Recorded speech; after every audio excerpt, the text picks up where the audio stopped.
South African Pavilion for this panel session on African Business Unites to Drive Climate Action. My name is Alan Wallace. I work with the African Climate Foundation, and I'm joined by a number of representatives from business associations from Africa, from Egypt, Kenya, South Africa, and hopefully we will be joined by a colleague from Nigeria. But the purpose of this panel is really to discuss the role of African businesses in climate action, but not only at a national level, not only at a sectoral level, but also between African countries. And just to provide some background to how we got to this point, it's been quite an exciting journey. So the African Climate Foundation is the first African-focused re-grantor on the continent. We work at the nexus of climate and development, and really believe that to unlock development, you can unlock development opportunities within climate action. But to achieve this, we have to really work across a range of stakeholders, an ecosystem, civil society, business, academia, government. And our work commenced in South Africa, really focusing on the Just Energy Transition Partnership, which we've all heard a lot about over the last couple of days. And one of our first partnerships in South Africa was with the National Business Initiative on its work around mapping decarbonisation pathways in South Africa. And we attended our first COP in Glasgow last year. And we thought, wouldn't this be a great initiative if we started working with other African business associations? Because I think, as we all know, I think business has both the potential to drive climate ambition, and they're a key part of it, but they can also hinder it. And I think looking at the level of preparedness amongst different groups, business associations are both a resource and a driving force for businesses. And so we commenced this activity. We reached out to, we partnered with NBI, who reached out to colleagues in Kenya and in Egypt and Nigeria, and the response was fantastic. And through that, we commenced a series of dialogues over the course of the year, unpacking different issues, really focusing on the role of in transitions. And it culminated in a study tour here in Egypt, hosted by the Federation for Egyptian Industry, where we brought together businesses and business associations across different sectors. We had finance institutions, we had mining companies, we had renewable energy companies, we had philanthropies to really start the conversation. And we're now going to use this opportunity to really unpack what we've learned from it and why this is so important, and whether or not it's worth opening this up. We've heard the role of business in a number of pavilions, a key partner, but what is that role, and what is the role of business associations? So I'm not going to take up too much more time, but I'm really going to begin to hand over to my panels. And I think it's only fitting to hand over to our hosts for COP27 from the Federation for Egyptian Industry. And really, I'm going to ask you to provide some reflections around three key areas, and I'm going to throw in one more. So the first is the importance of having private sector in the debate on climate change and Africa, the role of businesses in implementing transitions in Africa, and the need to unlock the finance response to support climate ambition. And if you have time to really reflect on what you're seeing at COP and the role of business, and is it positive? Is it negative? Are you concerned? So I'll really hand over to you. It's Engineer Ahmed Kamal, representing the Federation for Egyptian Industry, ECO. Thank you, and thank you for invitation and for having you in our great country, Egypt, and our nice city, Sharm el-Sheikh.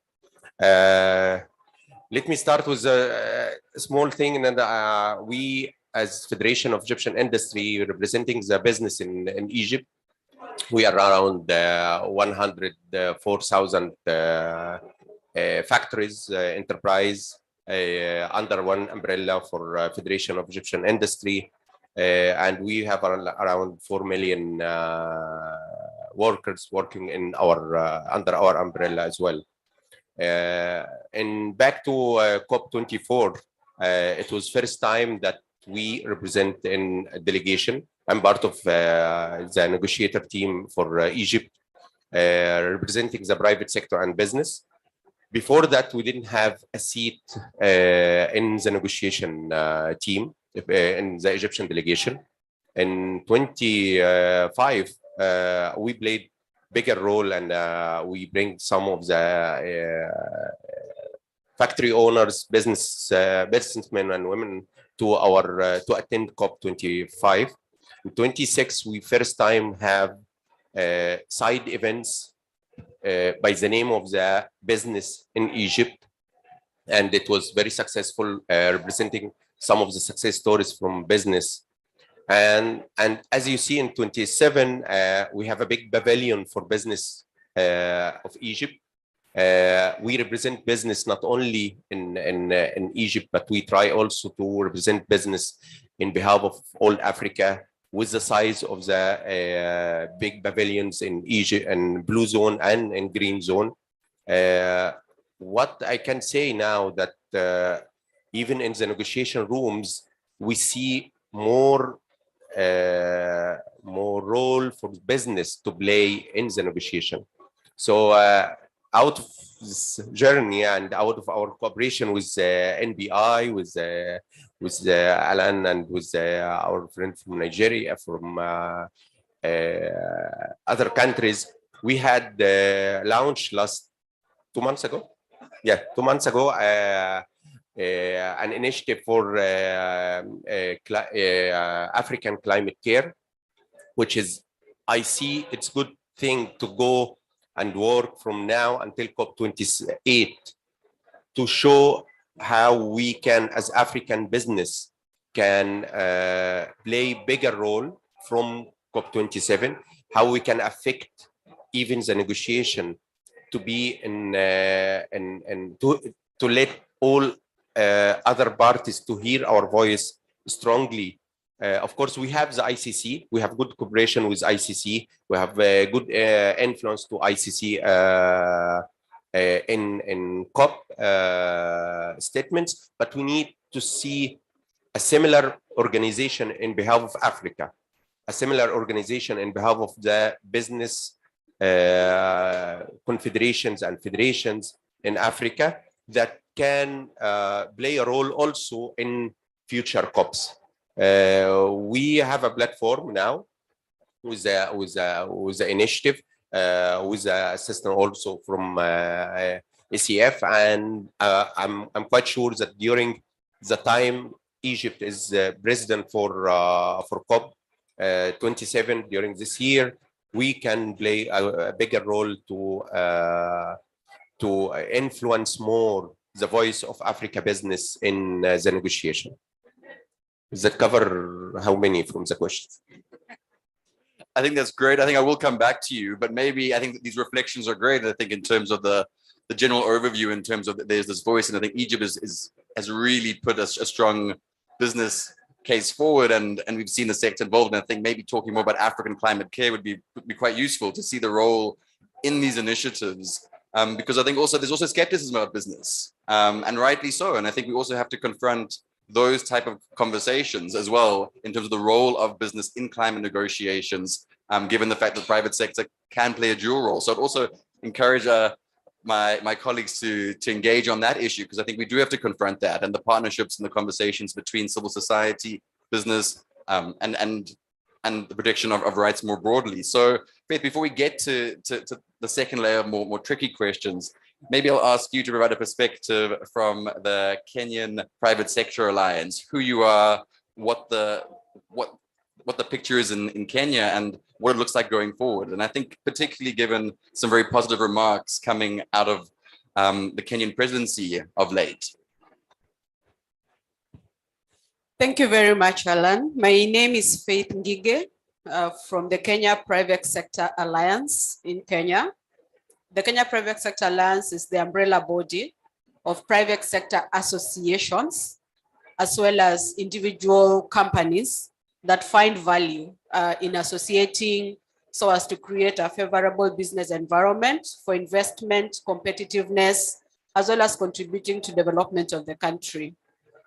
Coming to this conversation, let me say maybe we are the greatest beneficiaries of this as business, because it's not been easy to get business, and by this I mean the local business, the small, medium, and micro enterprises, to find value in engaging in climate change.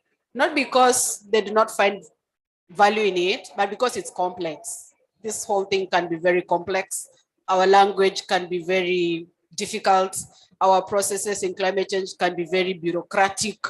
And if you are dealing with a small and micro enterprise, do they invest to live for the day, or do they engage in this complex subject that is not even easy to break in business terms? So we have been trying to get the businesses in Kenya to have a language where they can be able to identify with climate change as an opportunity, with climate change as something that does not threaten their existence or does not create a complexity that it's not easy to understand. So in that, we have managed to create a private sector strategy for climate change 2022-2030. We launched it on the 1st of November.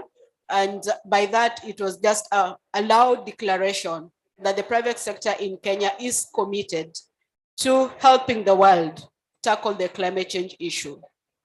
In the business case for climate change, we are looking at how is climate change affecting business. One is that the business community is not a bystander in the space. Their assets, their operations, their human capital, and the market is affected by all the discussion about climate change. And therefore, it means that as we look at them as financiers, for the longest time, I think we look at them as financiers, people contribute money. They are also affected. And therefore, it means businesses need to protect themselves from climate risks.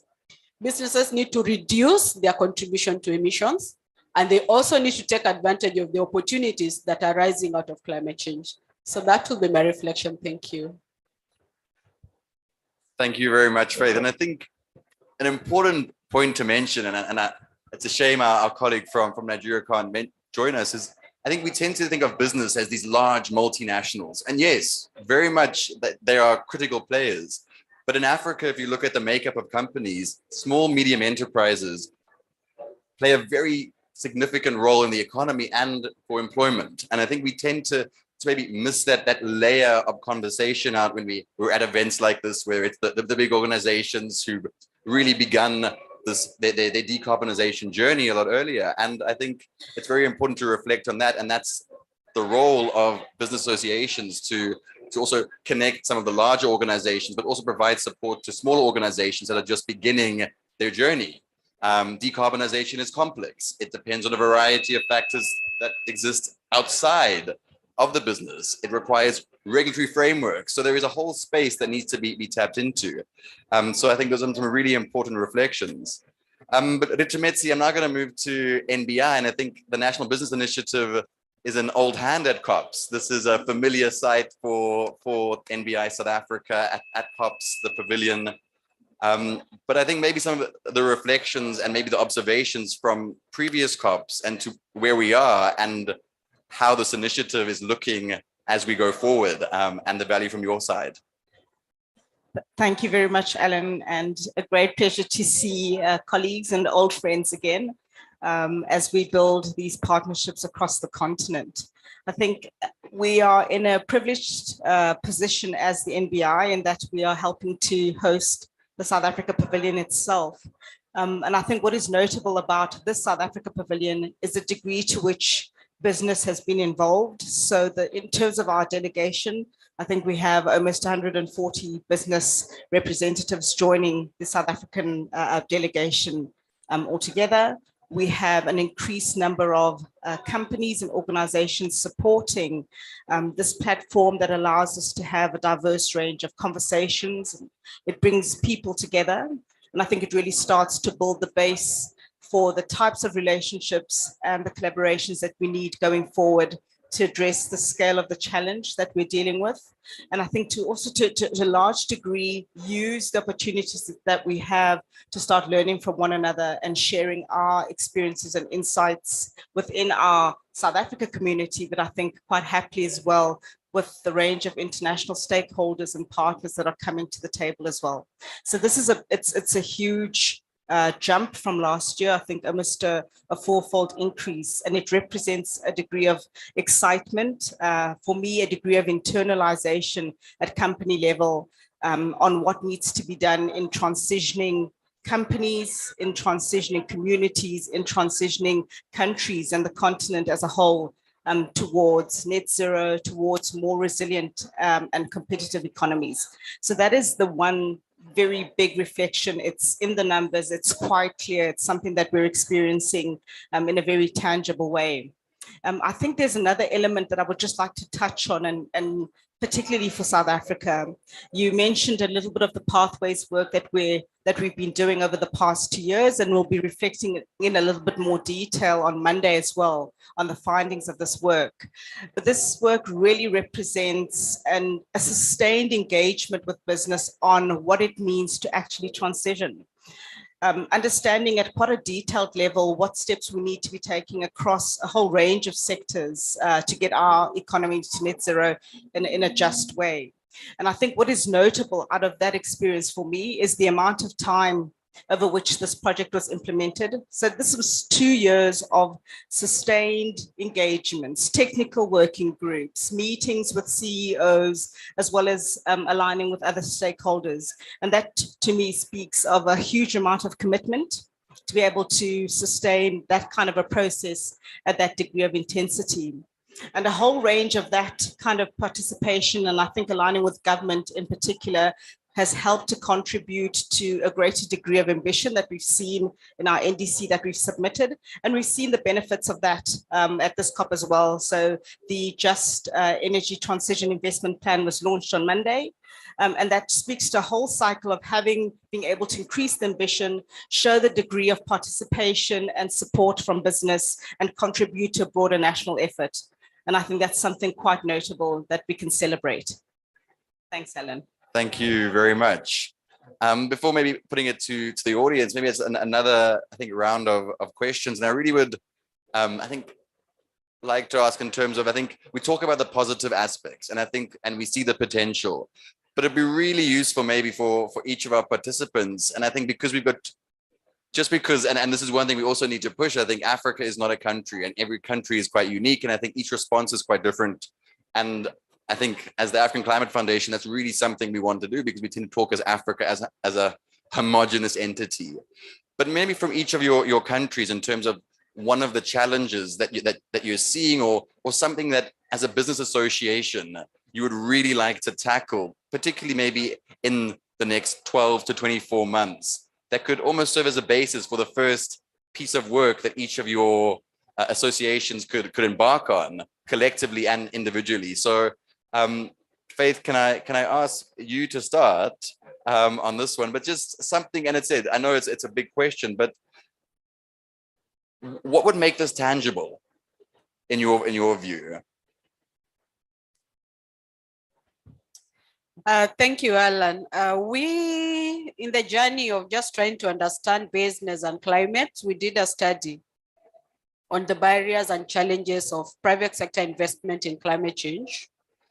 And what came out were quite a number of challenges, if we're calling them that way, but I'll just pick up like 4. One is the limited capacity to handle climate change issues from a business perspective. What is adaptation in business? What is mitigation? How do you translate that into an opportunity in business terms? So it's not been easy. You find like businesses they're implementing solutions, but if you tell them classify this to be adaptation, classify this to be mitigation, tell us what is your greenhouse house mappings, and then that becomes a complex issue. So they've said that it is not very easy to interpret all this climate change science into business. The next challenge is just the technical expertise to integrate climate change solutions to business. We've been trying to help businesses have models that integrate climate change in a manner that it is not social responsibility, in a manner that it is not donation, or it is not something you do after you have done everything that needs to be done in business.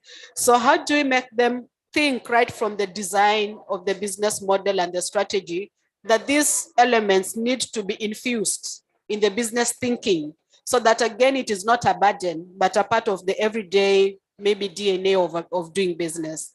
The next one is just basically limited information. And for those of us, I think we're in this space, sometimes we just follow for the information and not an ordinary woman-led business, SME, the retailer out there will actually come and look for the complexity of what 1.5 degrees means. Business as usual, it can be a lot. So they've spoken about limited information that is not just available from a business perspective. And the last one is the issue of policies. We've seen mixed policies, pronouncement, especially by governments, or every other time we come for COP, then there is a resolution that then says we have to transit. What does that look like? So there's just all that anxiety around our roundtables and the resolutions that we create. Thank you. Thank you very much, Faith. And I think two things that came out there were, I think, private sector investment, it's not flowing, it's not going into climate ambitions. And then it linked to the second one. What is that climate investment? And I think this speaks to this concern that I think is coming out about pipelines and bankable projects. And I think it's a bit of a misconception that just because something hasn't got an adaptation or mitigation or climate veneer doesn't mean that it's climate positive or a possible climate investment. So I think that's very, very important. I'm going to hand over to you, and in Egypt, and I think also different space. And yeah, would love your reflections.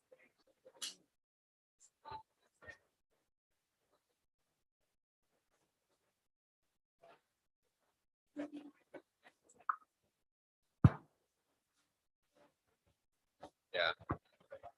Okay. Yes, as we say here in Egypt, is the African COP. It's not only an Egyptian COP. So I will say the answer is maybe in behalf of all African countries that, of course, we have lack of finance and lack of technologies and lack of capacity buildings. And those are the challenges, clear, and we work on it, and we're supposed to work with it. But we have another barrier or challenge, that how we as African countries cooperate to each other. This is a challenge.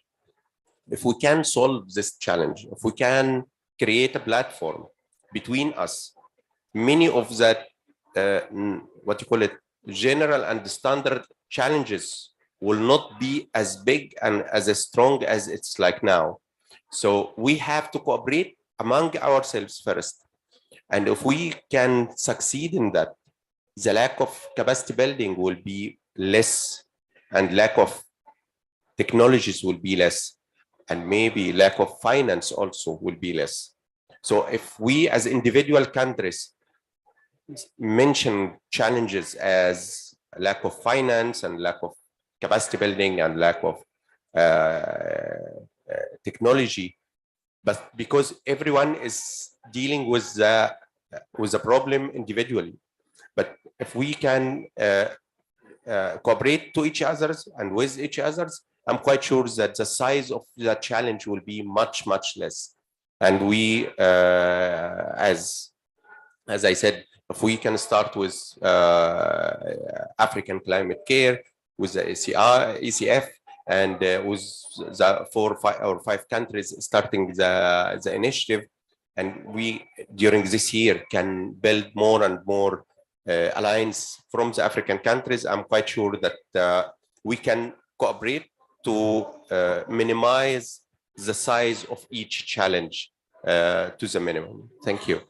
Thanks very much. And I do know you're gonna have to leave soon. So maybe just before, maybe can you just, I think, give us a bit more information on the African climate care? I think we have people joining online, and it maybe just an opportunity. I know it's not part of the challenges, but I am mindful that you do have to go to another meeting, and I think it'd be very useful, I think, for some participants to hear about African climate care and what it means. Okay. First, the initiative starts from NBI, that with the ECF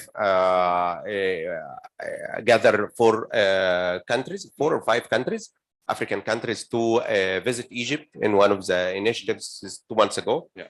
And we found that we have power in each other's cooperation.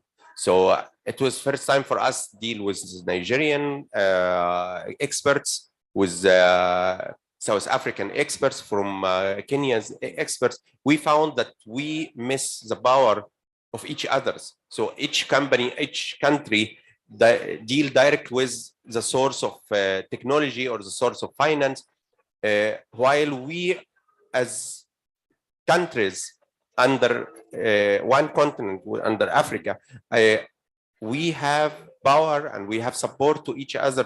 We have to play that first. So the idea of initiative is African Climate Care start to from this meeting, and because the COP, of course, we were busy in preparing for COP 27, but the idea is to invite more countries cooperating with the ACF to play a role in giving the capacity building and all resources needed for the initiative. And we have first between each other to see what we own and have before we ask for the help from others. And believe me, it was 3 days, and we found a lot of strong points in each other's. Egypt has played a good role, and until now in climate change, as well as South Africa, as well as Kenya and our friends from Nigeria. So we have to cooperate. We have to build on each other's success. I'm quite sure that we can succeed in cooperating rather than in getting support individual from other agencies. Thank you. That's great. So there you have it. So definitely watch this space. I think if we have any colleagues from other parts in the audience or online, please, I think keep in touch and just keep an eye out for that. But ultimately, back to the meat of the conversation. So we said, so opportunity challenges. What's the 12-24 month vision for NBI in South Africa, or the concern that you think NBI will be directing its concerns into? Because in many ways, NBI is, and South Africa, people are watching. So what are we doing? And will something similar, or is there a similar pathway that we might be following? So, I think, just referring back to the just transition pathways that we've done, in that conversation, we have a sense of what top interventions need to be implemented collectively in South Africa. And I think the next step, the recognition is a degree of ownership. We know the pathway, we need to own it, and really seeking that leadership, particularly from the business sector, in taking those activities forward, in internalizing them in their business strategies, and how they're envisioning those companies going forward. So that is I think it's an important point. We've worked together to understand what we need to do. We will be working together much more closely in actually implementing it. And that's breaking it down into understanding at a more localized level. We know some of the key hotspots in which the just transition perhaps is affecting others a bit earlier or a bit more strongly. What specific interventions are we implementing there? So we've got some initiatives that we're working on in the Western Cape that we are building in Mpumalanga on how businesses can practically show what a just transition actually entails at a local and at a concrete level. And I think the other thing about that we're also doing in parallel is elaborating on this just component. What is called on from business to bring to the just transition conversation? It's not just a change in the operations of the company or perhaps the strategic direction. It's an appreciation that companies are embedded within communities, are part of the broader social fabric of the country, and how are they playing an active role, first of all, in understanding what that means, but in also leading some of the changes and the activities that need to take place in those sorts of spaces, interacting with communities, interacting with workers, and a whole range of that whole value chain that actually makes a business successful and competitive. So we're working very much towards really internalizing and anchoring the pathways in demonstrable action, but also in, I think, challenging the business leadership in particular to build on what they've already done in some of these key social spaces, but to really show us what the just component of transitioning actually looks like, and lead in that space. Thank you. I think that's such an important point. I think that's the question. A transition of technologies, a transition to clean operations. It's not just about the bottom line. It's not just about profit margins. And I think we tend to have different conceptions of what just means. And I think it's important that there's that collaboration.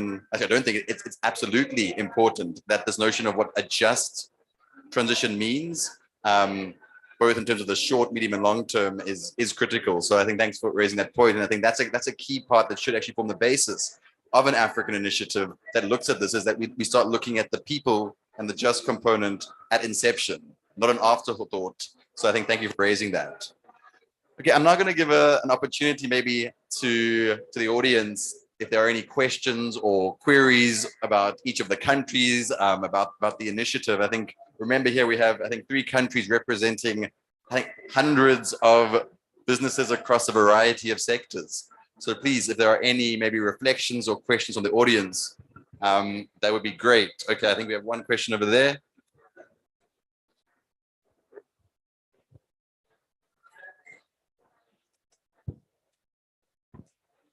Thanks very much. Dave Bryant, I'm a member of Parliament from South Africa. Taking into account the moves towards ensuring that investment is aligned with the green transition, would you say that there is a renewed sense of urgency, potentially panic maybe in some sectors, that investment might be driven away by industries that aren't moving fast enough?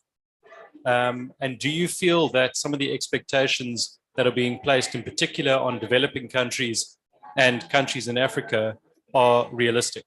Or do you feel that perhaps African countries in the developing world might need a slightly different approach towards achieving those targets? So that's a big question. And Ritumetsi, do you want to start off? Yeah, as you said, there are many dimensions to that question. I think in undertaking the pathways work specifically and bringing business into this conversation was a realization that there was huge global change afoot, and global change that we as an economy were not really going to influence. We were part of that global change, but we could empower ourselves to be prepared for some of those things that were coming, that we're seeing in our markets, just in terms of the preference for specific commodities, some of the kind of policy and regulatory developments that would affect trade and so forth, and how that's reflected in our economy. So there was this initial recognition that it's a change that's happening, but what we can do is be prepared for it. There'll be parts that will be more difficult to manage than others, but I think, as Faith also indicated, there are opportunities. So from that perspective, that really positioned the conversation, and we really wanted to be proactive in dealing with that and empowering business to chart its own path, to be able to kind of phase and time things realistically within the constraints and the challenges, the complexities of the systems that we were dealing with. So that was quite a detailed, and I say conversation, but there was a significant amount of analysis, just really understanding the context and preparing ourselves based on where we were, what our capabilities would be, and what would also be required from us, irrespective of perhaps what we would have preferred. And so we really came up with a series of pathways that would help to transition our economy to the degree which is required, I think, most importantly by science, in addition to perhaps the political pressure, but in a way that we thought we could also manage some of the bigger ramifications socially and politically. But it's really in our interest to be proactive about charting that path and responding to changes that in many ways are part of a much, much bigger system. And this is one of the initiatives that we took.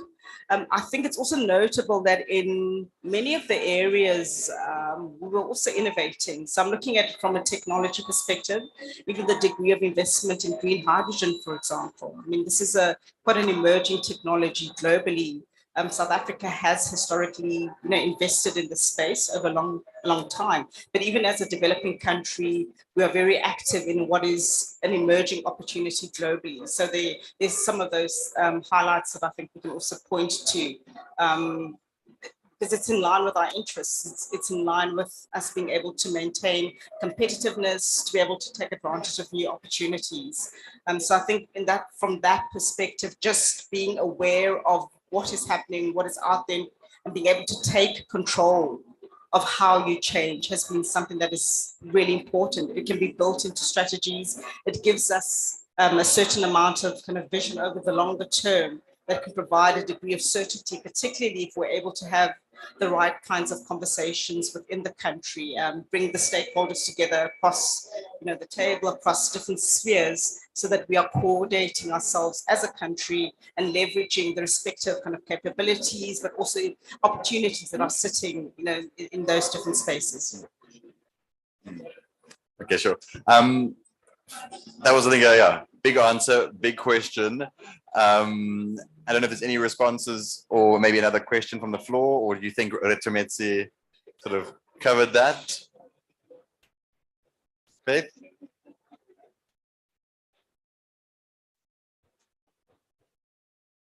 I think Retumetsi has tackled the question well, responded well, but maybe the only thing I could say is sectors are moving at different paces depending on their contribution.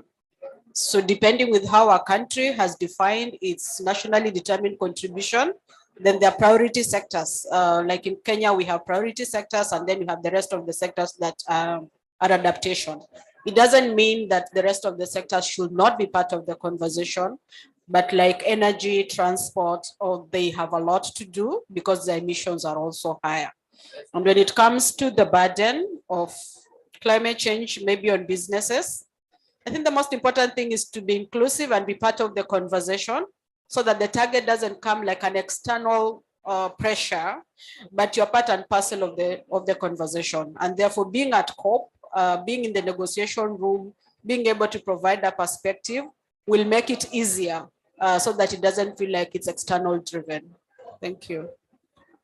Thanks so much. Yeah. And I think really important question, because I think, and this issue has come up, is that Africa's development point is a lot lower than the global north. I think we've got to get access right. We've got to ensure that the energy and the choice we're making are actually growing industry, that are actually it's energy to thrive and not survive. I think we are mindful that modeling suggests that or implies that Africa will remain poor. And I think that also can't be this idea of the way we approach Africa's development trajectory. But at the same time, CBAM is coming into force in 2026. That for carbon intensive economies, that's going to have a huge impact. So it's a risk that we also have to prepare with, and it's an external shock we cannot ignore. Even if we are being pulled slightly against our will, I think there is an inequity, but I think to be prepared for it. I would like to maybe ask if there's another question from the floor that we can pull for any participants, or even, I don't know if we're taking questions online for this session. We have a question over here. Please introduce yourself. Thank you very much. My name is Karau Mohale from the National Youth Development Agency in South Africa. I think when you're speaking, you raised a very critical point around how it's important for us to always have a sense that not all spaces that we exist in are homogeneous. But what we often realize, especially when it comes to business and the private sector, there is always what we call an easy way out when it comes to investing in human capital. So instead of there being what I term a skills transition, we rather opt to retrench or rather remove people from the space that no longer fit in with the vision that we have as a company or as a sector. So I think my question is more around the investment that we have, or the plan to invest rather in human capital and the skills transition that is required for this just transition that we're speaking about. So if you're moving from coal and you're going to greener energies, those who are mine workers, for example, are going to be lost in this space. So what investment plan do we have in place to invest in human capital? Thank you. That's such a fantastic question. And I just like to abuse my role as chair to also say is that Africa has the youngest population. It's one of the fastest growing populations. We're moving, it's urbanizing rapidly. We say that there will be jobs created, but given where we are developmentally, are our youth prepared to take the skilled jobs? Because the 700 million people who don't have access to electricity around the world are not the ones who will benefit from those jobs. So what are we doing in the short term to benefit from the long-term benefits? I think it's a great question. And I think youth and business and the role of business would be a fantastic contribution here. So I'm going to start with you from Egypt's perspective. And I know you do have to go, and we are joined by our colleague from Nigeria. Yeah. You're the future, so you have to be there in yeah. And it was so clear yesterday that we, as presidency of COP, we totally support having the youth in the chair, in everywhere, in boards, in negotiation, in taking decisions, and this will be the whole year. It's not only the 13 days of COP. So no, talking about our year as COP27, youth is will be exist more and the chair will be yours for a year, and I think your role will be very good to keep your future, to plan your future right, and to take decisions for your future as well. This will not be only from our side. It's not we were offering the chair, but you have to play the role is in negotiation, in feeding with giving feedback to our team and presidency. Keep in mind that it's not an easy journey. That because it's we are not. Oh yeah, we are the presidents of the COP, but I don't know. I don't think we will be only decision maker in everything. So you have to play a role. You have to raise your voice, not only in South African pavilion, but in children and youth pavilion and other pavilions, because it's your role to say, I am here, I'm ready to play this role. So yeah, I thank you for the question, and it's not an answer. It's just giving you the confidence that your role is kept by the presidency of COP this time. Thank you. Great, thank you. And Faith, I'm going to go to you because I've been spying your Twitter feed, and I think Kesper and youth have been quite active, right? And maybe just some reflections from your side. I must say the question of human capital is complex in the transition, because you're not just speaking about skill. While skill will be the first requirement, you're speaking about livelihoods. You're speaking about people and how they live every day. And given that for most of the productive people, especially in most African families, they're the ones who make the family, the backbone of the family. There's so many other people that depend on that one individual. So negatively impacting on one person simply means impacting a whole family and a whole community for that matter.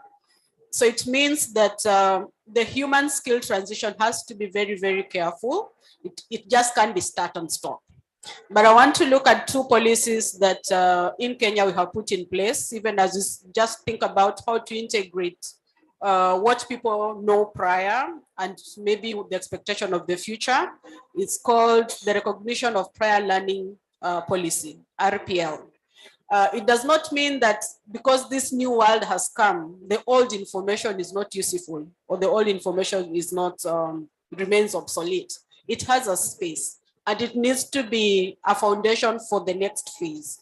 Therefore, it's important to recognize the skills that the labor force we have currently and see what else we need to add.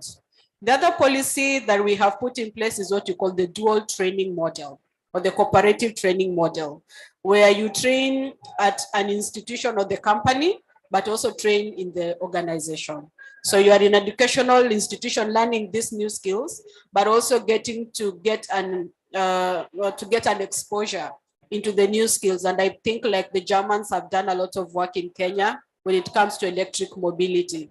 So you can be in an electric mobility industry, but at the same time, you also go back to your college so that you're able to integrate those two. So we'll just have to walk the journey together because nobody has been to that future, but you're working together and just being patient with each other, I think is very important. Thank you. Thanks very much. And I just want to say a very warm welcome to Dr. Eugene Utia from the Nigerian Economic Summit Group. Because we only have about 30 minutes left, I really want to maybe give the opportunity to you. I think we've had some discussions, but I think providing the Nigerian perspective and your perspective on the role of African business. I think you've been part of this journey with all of us, and the opportunity both in Nigeria, but also the opportunities for this initiative going forward into the future. Thank you very much. And it's nice to be here. We're just running up a session and looking at energy transition fuel is also an idea by the private sector. Undoubtedly, the private sector, from what we have continued to see, know, and learn, appears to be on that seat that can make this happen. And so for us, as we know, for the African continent where the private sector is so strong, but unfortunately, the larger percentage of that private sector are more of SMEs. And yet they create the job.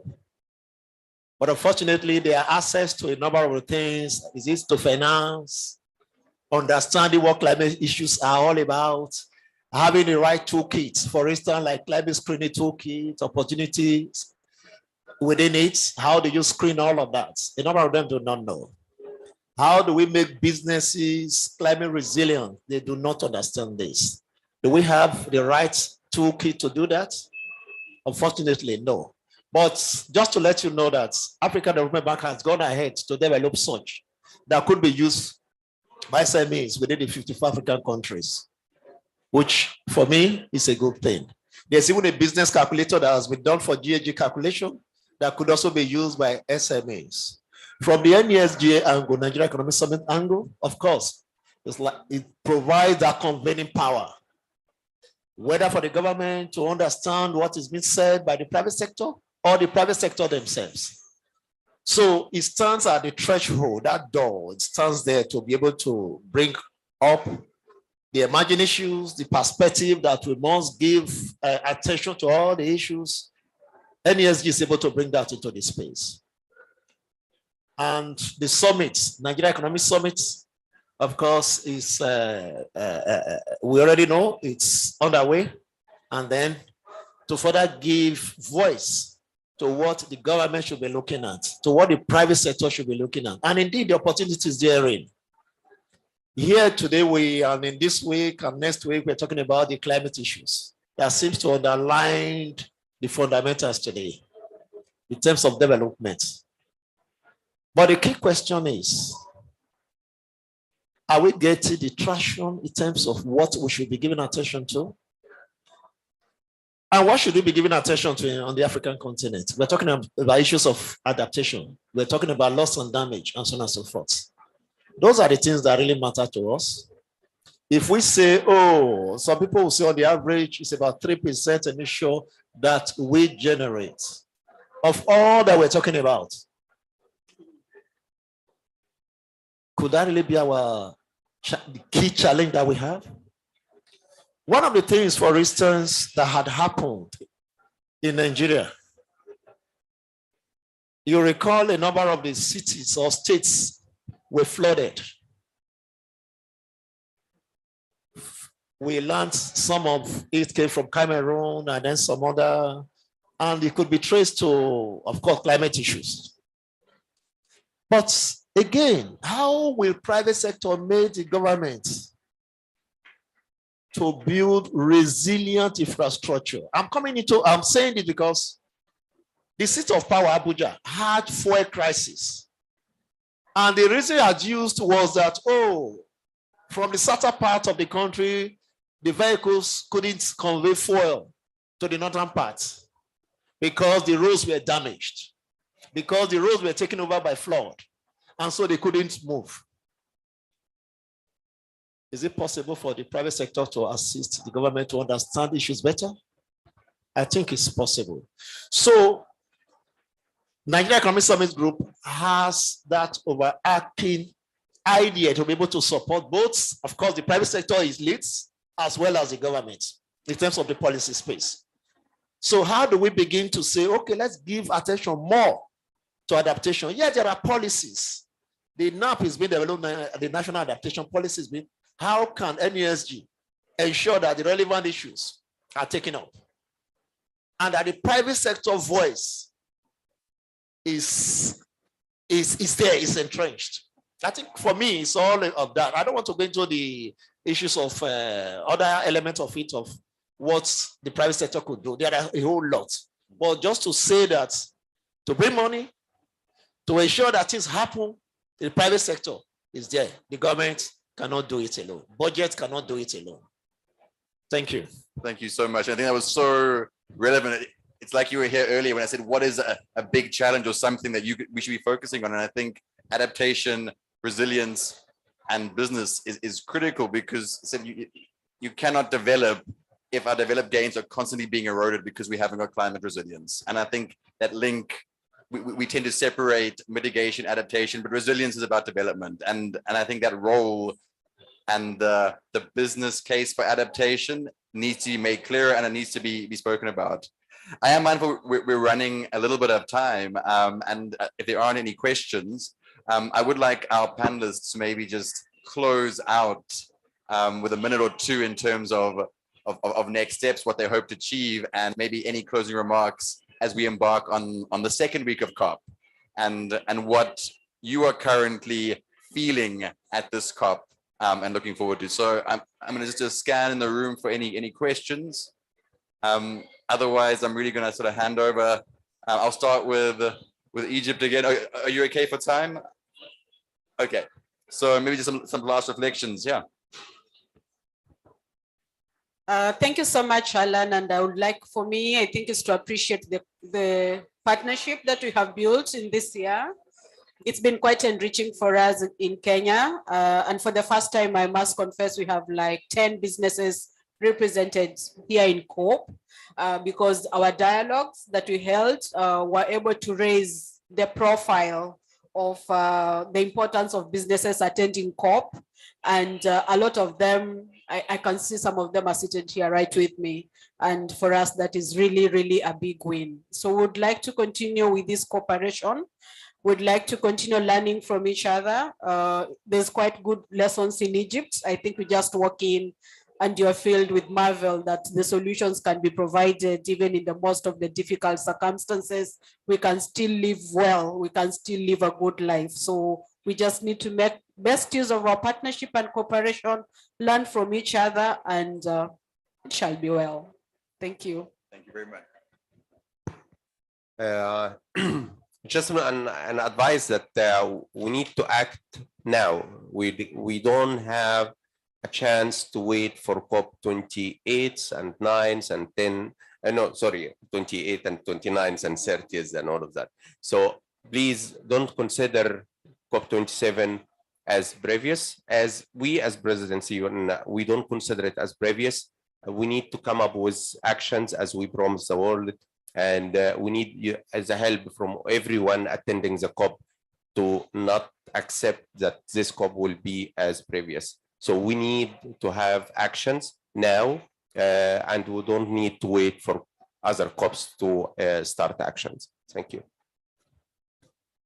Yeah, thank you. So I would very much echo that and call upon all the different actors, and I think in particular business, because that's a space in which we're active, to lead in action. We've contemplated what the actual pathways look like, and we need to start internalizing those and seeing concrete implementation over the next few months now.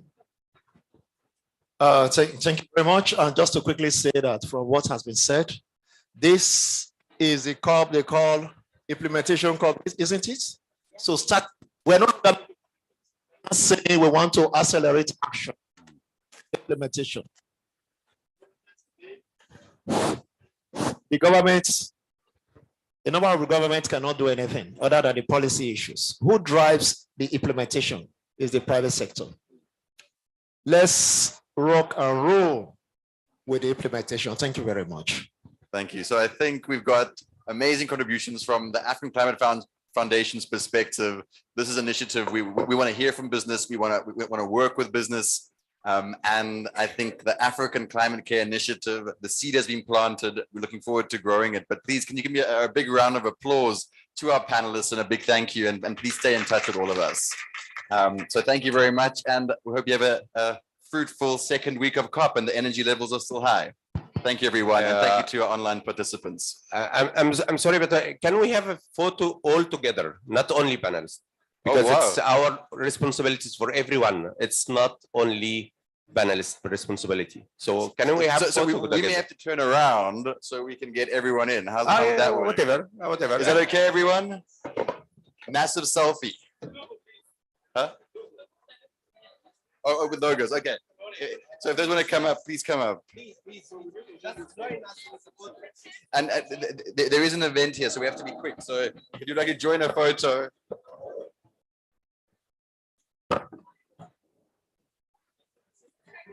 Don't be shy. Hi, Bongo. Oh, nice to meet you. Okay.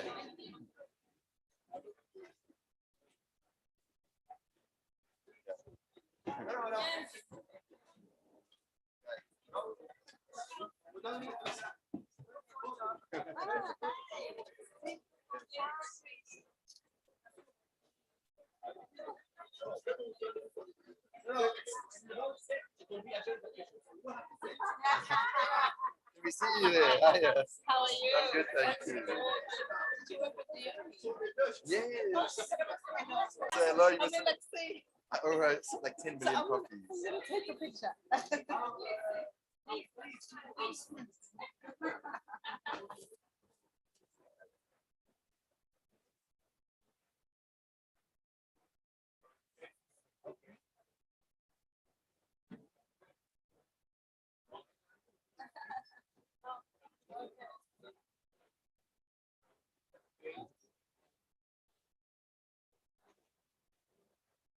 Great.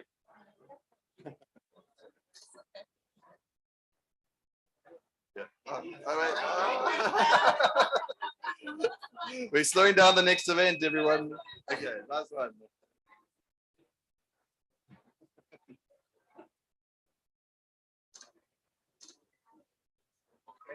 Who is the chief of South African delegation for this pavilion? It's he was our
doing within the space of just transition. Thank you.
So besides that, besides that,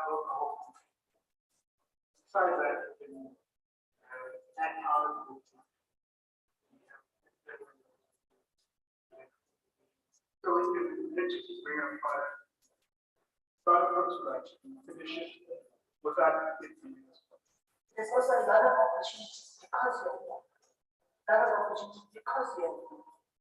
And unless you stand up and take advantage of those opportunities, you will continue to operate that does not exist. I mean, for example, when we went to the ITC, we didn't think that you obviously hope you will. We didn't think you would get it because we had a good idea and we had great technical. You know, we could show that together we can actually achieve this. We went beyond showing that we actually did it. And we got the funding, and it's not the only opportunity that we had and that we made a success. Not because it was difficult or not because it was not, but it's because we didn't give up. While the open economy has been characterized by uncertainty in recent time, the IPC has navigated this climate and remains committed to preventing deindustrialization, promoting the growth of new use, while strengthening African economies.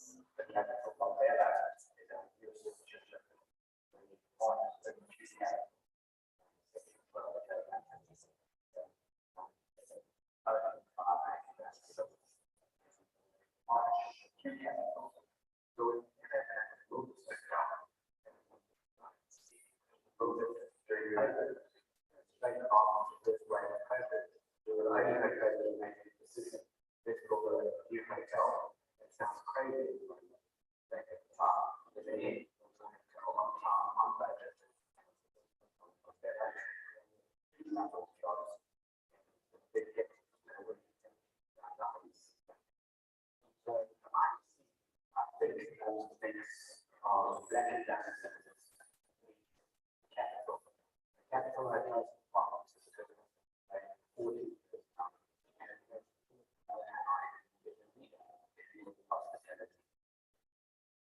in an age where digital is the fastest growing economy, it is vital to bridge the digital divide and create global competitive entrepreneurs. If you product started in 2001 by my father, traveled to Far East for the variety and price points of pictures. It's exciting to be able to see what this truly will be over our we know from occupying 150 months from 7,000 from the highest CC one was to extend the work brought us to and they gave us money to work how much more I visited the owner of City India has a competition. From just 2 people, which is my husband and I, to over 150 people. Support from the IBC and the people that were in charge of the applications were absolutely amazing. And thanks to the IBC that we now have the new city here, which is that design house, the skills and development. Growing the national economy, contributing to infrastructure and development across the continent requires partnerships. At the IBC, we use a comprehensive industry insight and conventional expertise to partner with businesses and provide technical, value-creating funding that advances the uses industrial development. The design season.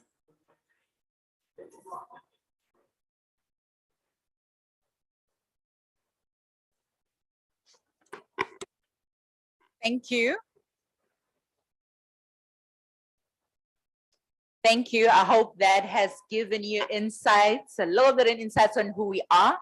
But I would like our Chief Operations Officer, Ms. Jan Bates, to come in front and give you more details on what we are doing in the space around industrial developments, the just transition in the context of sustainable development.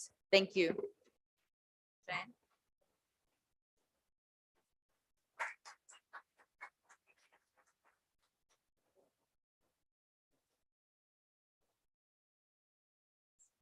To wait for the presentation to load. But thanks everyone for joining us. And you might wonder why we're looking at manufacturing in the context of a just transition and a climate conference. But can you hear me?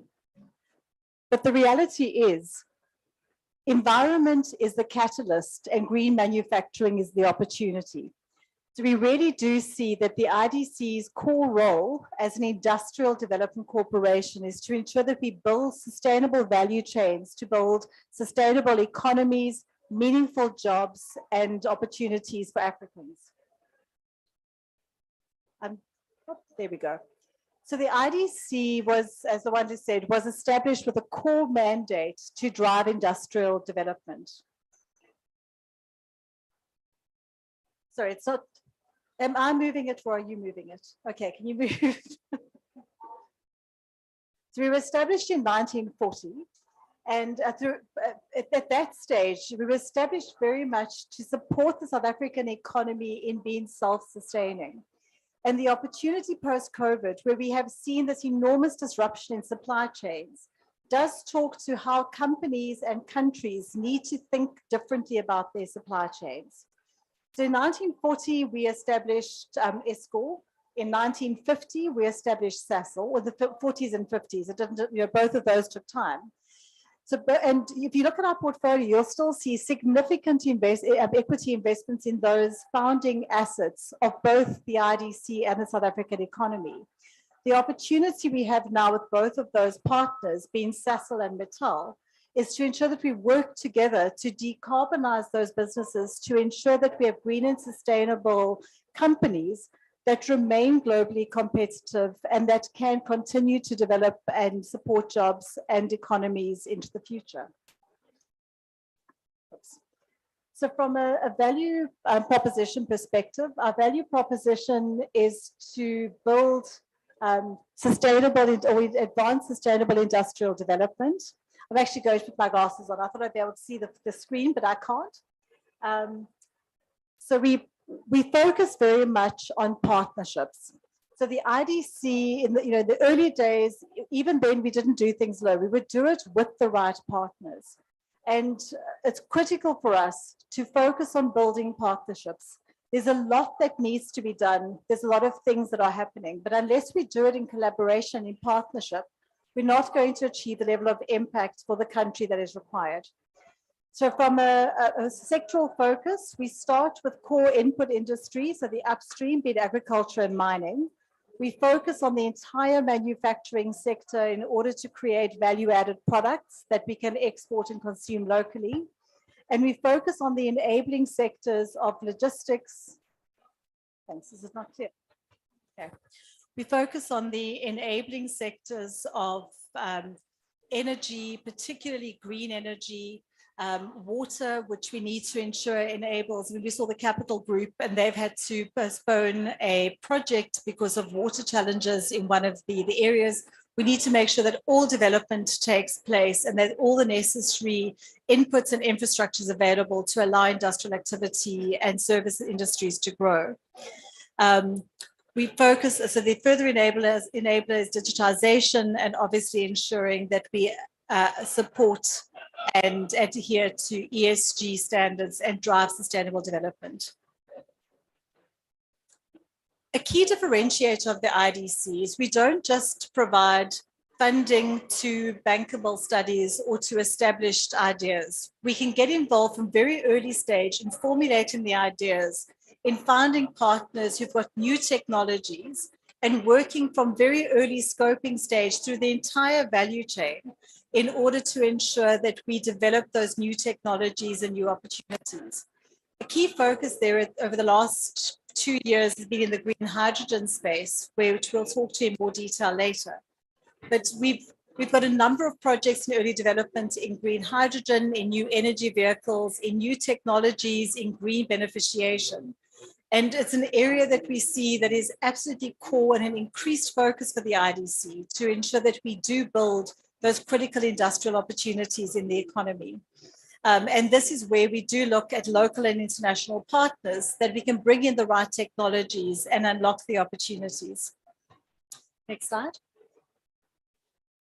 A further value-added focus that, in addition to the to normal funding, is our focus on program and fund management. And this is where we have a key focus on ensuring that we build just transition opportunities and inclusion. So we manage a number of funds on behalf of government departments and private sector, where we focus on ensuring that we provide low-cost funding to programs and unlock economic opportunities.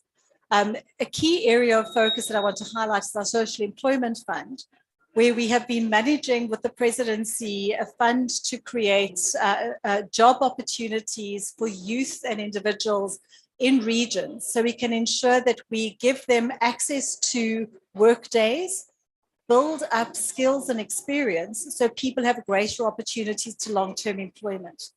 And our focus in the projects and the social side is ensuring that over the long term, we identify the skills necessary to support the project development and the new industrial opportunities. So when we are developing a region, we're thinking about developing the natural resources, the manufacturing capability, the skills and opportunities, and really creating thriving hubs and nodes. I mean, similar to what happened in Sasol and Secunda with the creation of those early projects. So our role in the just transition is been focused on three main areas. The one is thinking about how we deal with high energy intensive and carbon intensive industries. The other is thinking about how we prioritize green industrialization. And the third is how we ensure that the just element underpins or is the thread that runs through all of the priorities. We've been working very closely with the presidency and as part of the climate finance task team to ensure that two of the key areas, being green hydrogen and new energy vehicles, are properly captured in the country investment plan, because the energy transition is not just about moving Eskom out of coal.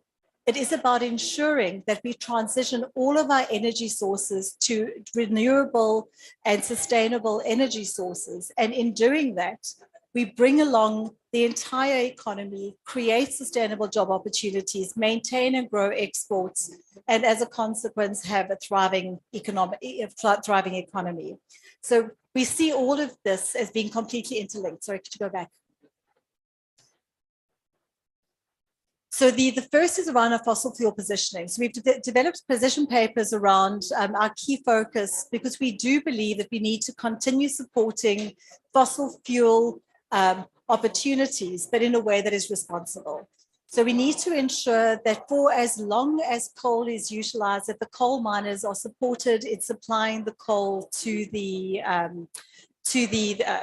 power station, so we can ensure that we sustain the economic activity, and we support the just transition from coal to ensure that coal miners are taken care of during the transition, and that over time we have a renewable source of energy. We also see gas as a transition fuel, but more importantly, we're looking at how we can ensure that we achieve energy certainty for the country. Because for South Africa to rely on the importation of any energy source when we have abundant natural resources doesn't make sense. Next slide. So we have a key focus on renewable energy. We've been actively involved in the REAP program from the start, and we played a very key role in de-risking the REAP program, which has made it into the enormous success that it is today. We now are more focused on ensuring that commercial and industrial opportunities are supported, particularly commercial and industrial opportunities that for smaller off-takers. So we're looking at how we can support small businesses to transition to green, and not only the renewable energy space, but water. So how can we solve the energy and water footprint for all energy and water users so we can support industrial development? We've been leading the panel on green hydrogen commercialization. The commercialization plan is in the process of going through Cabinet, and once approved by Cabinet will be made available for public comment. This has been an amazing collaboration between public and private sector. We've had a number of government departments involved, a number of private sector companies, and there has been this complete commitment and passion to share insights for total transparency in the understanding that South Africa needs to compete with the rest of the world. It is only as a collective and as a country that we can actually be globally competitive and really win the green hydrogen opportunity for the country. Next slide. New energy vehicle transition. So this is another key area that we've included, that is included within the climate deal. And it is not just a focus on ensuring that we decarbonize transport. It's also a recognition of the need for justice within the new energy, in the vehicle space. We currently employ about 500,000 people in the vehicle sector in South Africa, and we need to ensure that those jobs are sustained over time. So in addition to attracting new energy vehicles manufacturing into the country, we're ensuring that we identify the niche opportunities for decarbonizing last mile energy transport, heavy vehicle transport, and this would be both in the region of battery vehicles as well as hydrogen fuel cells. We've also seen some interesting developments around hydrogen as a fuel source for ICE engines. So we do believe that a lot more technological development and technology focus needs to take place within the vehicle space. From a sustainable fuels, we're working with SASL on sustainable aviation fuel, and there's activity happening within the sugar space to look at sustainable fuels from sugar.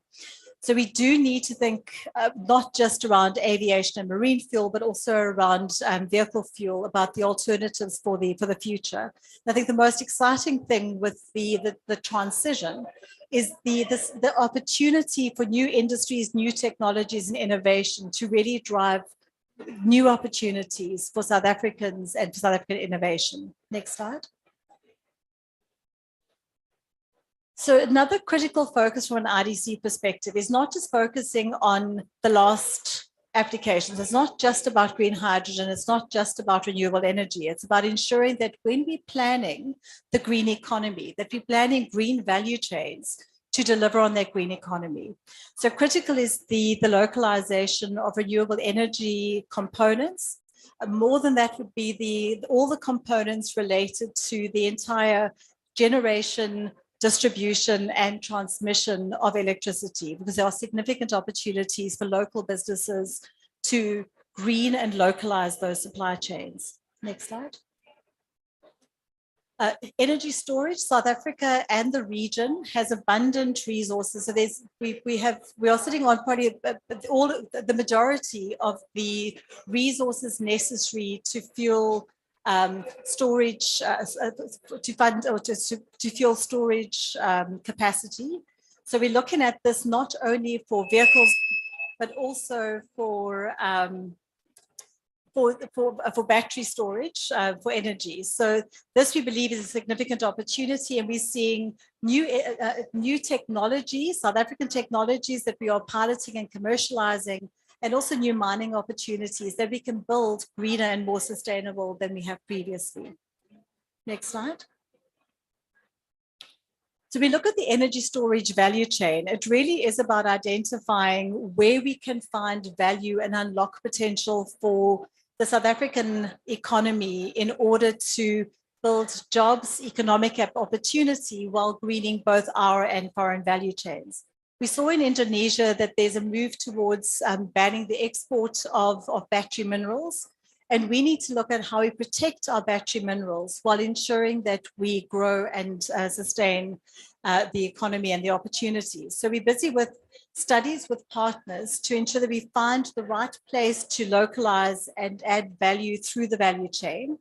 And it also becomes critical to start thinking about how we identify proof of origin certification, because we could have components that might make sense in partner countries.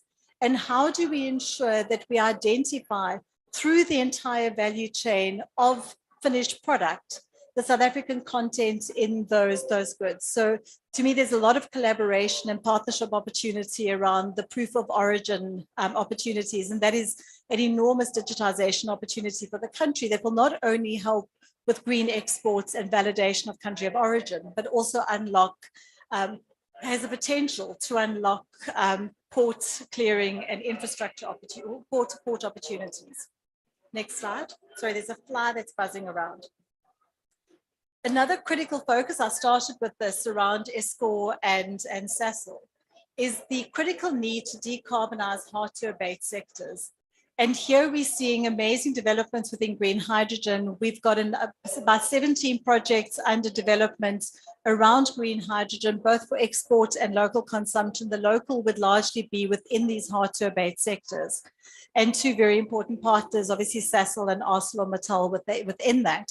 And we do aim to have, I think we'll be aiming to have green steel within the next 2 years out of Saldanha Bay, which would be a very exciting development, not just for green steel exports, but also for the revitalization of the Saldanha Bay area.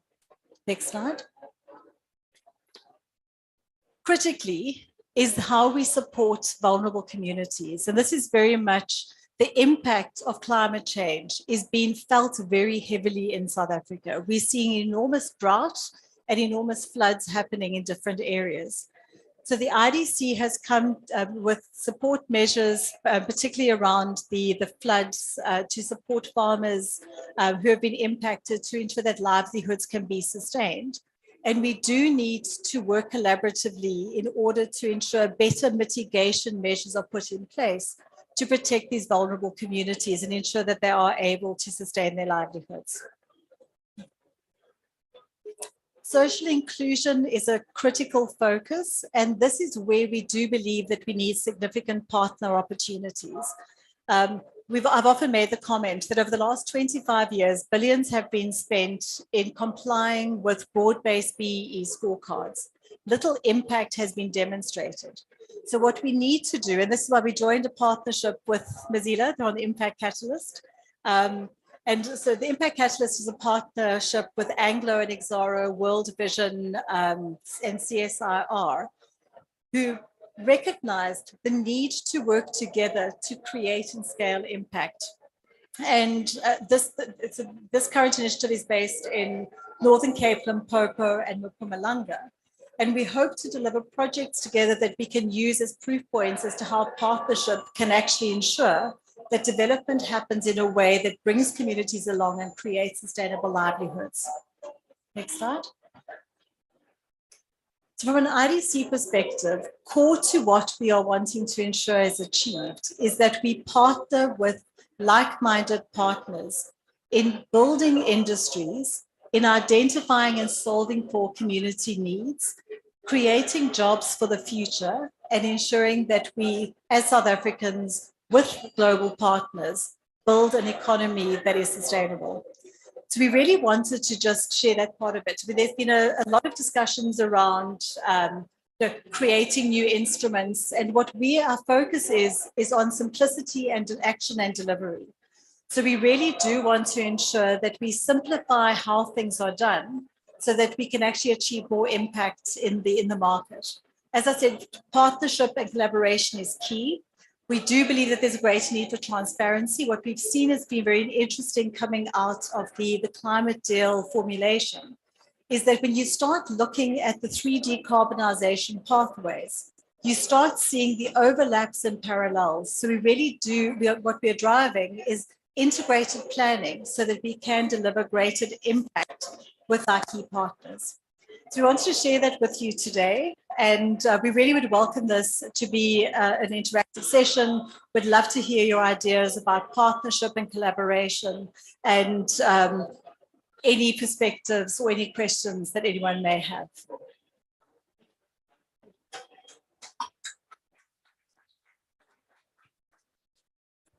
Thank you.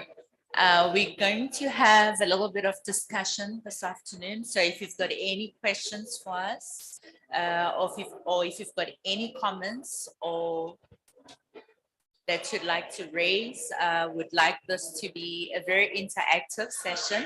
So any takers? We also have a few people online, so feel free if you are joining us online to raise your hand and we will recognize you and we'll take it from there.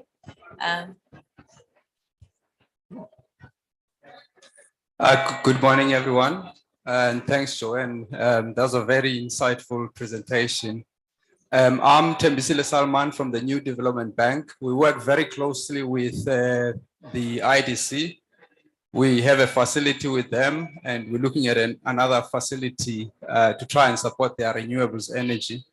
It's quite a nice run through the various programs, and not only in one sector, but I thought I also just mention, I noticed on your energy storage, you've missed out on vanadium, which I think is a very important mineral to beneficiate in and I know IDC has invested a lot in trying to make sure that we ensure we beneficiate vanadium.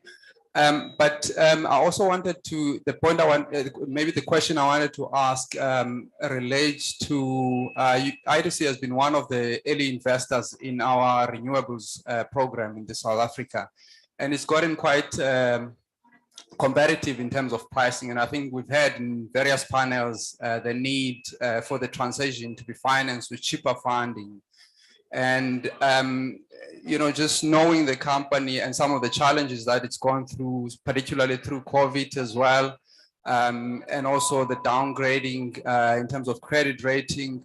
How do you guys manage to still participate, particularly on renewables, you know, given some of the challenges that you've had? How do you see your journey continuing in supporting that sector? Thank you.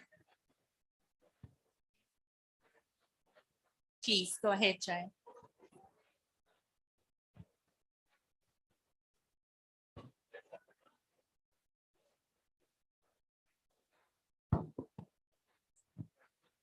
Okay. Thanks very much, Tembisile. So the first slide of vanadium, and that's where I showed the battery value chain that we're looking at. It's very much to understand what is the long-term, what is going to be the winning battery mineral of the future? You know, what we know is that lithium today is the cheapest the most effective and cheapest battery to produce. But the recycling costs are significant, and the toxicity and environmental considerations of recycling of that still needs to be assessed and costed. So if we start looking at the 25-year value chain for what is the future of battery storage, and we think about it on a circular economy basis, you might find that other minerals start making sense. When we are looking at the vanadium reflow battery, which is a project that we're undertaking with Bushveld, and we do think that that's a big bet that's worth making. But I think that, I said earlier, that these are the days that I wish that I had actually studied engineering at university, because I really do think that the opportunities in science and thinking about the future of technology is extremely interesting now. And we do need to be thinking about it on a circular economy basis, so that we are thinking about what is the cheapest solution for the long term, as opposed to what is the cheapest solution to now. Otherwise, all we're doing is creating a problem for future generations. And that really is what we've collectively said we're trying to solve for. So from a funding perspective, I mean, we are not a deposit taking institution, so it's impossible for us to compete with the commercial banks who are. We do borrow from the capital markets, from global development banks. And with the country downgrade that happened with COVID, we obviously, being a state-owned bank, we were downgraded with the country. And that has had an impact on cost of funding. But our role is not to compete in the senior debt commercial bank funding space. Our role is to play in a space that allows us to take the risk and to enable projects to actually happen. So we do still, in the renewable space, actively play in the BEE funding, where we're seeing that there's an increased interest from global DFIs to play in the BEE funding space. But where we really need to play a stronger role is within the commercial and industrial space, where there's still risks and concerns, and the pricing is not as fine. But our role really is to ensure that we catalyze funding by de-risking. So there must come a time that we don't need to play a role in certain transactions or certain sectors because we fulfilled our core mandate. So, I think that would be my response to that. If I can add something on the battery value chain, this is really where we can talk within SADC that there's a play, because we know our neighboring states have very good resources as well. So when we get involved in early stage project development, we do it quite strategically. So it's not only a project prep facility that need to be repaid at financial close. We do position ourselves for an equity play, but with specific offtake rights, so that we can ensure that the problem is that all of these, the minerals can just go to China for further processing. So as a shareholder in those type of projects, we negotiate in rights that if we have capacity in South Africa to process it, that we can actually channel it for further processing within SADC as well. So it's again, we view our project preparation work as extremely strategic in developing local value chains. Rian reminded me of something when he was talking. So we were recently in a foreign trade visit, and in speaking to the country that was looking at significant investment into battery manufacturing, they had mapped what they had in country and where they had the gaps within their value chain that they needed to import. And we are actually developing projects in all of those key gaps across the SADC region. So we really are, I think, in a very strong position in South Africa and within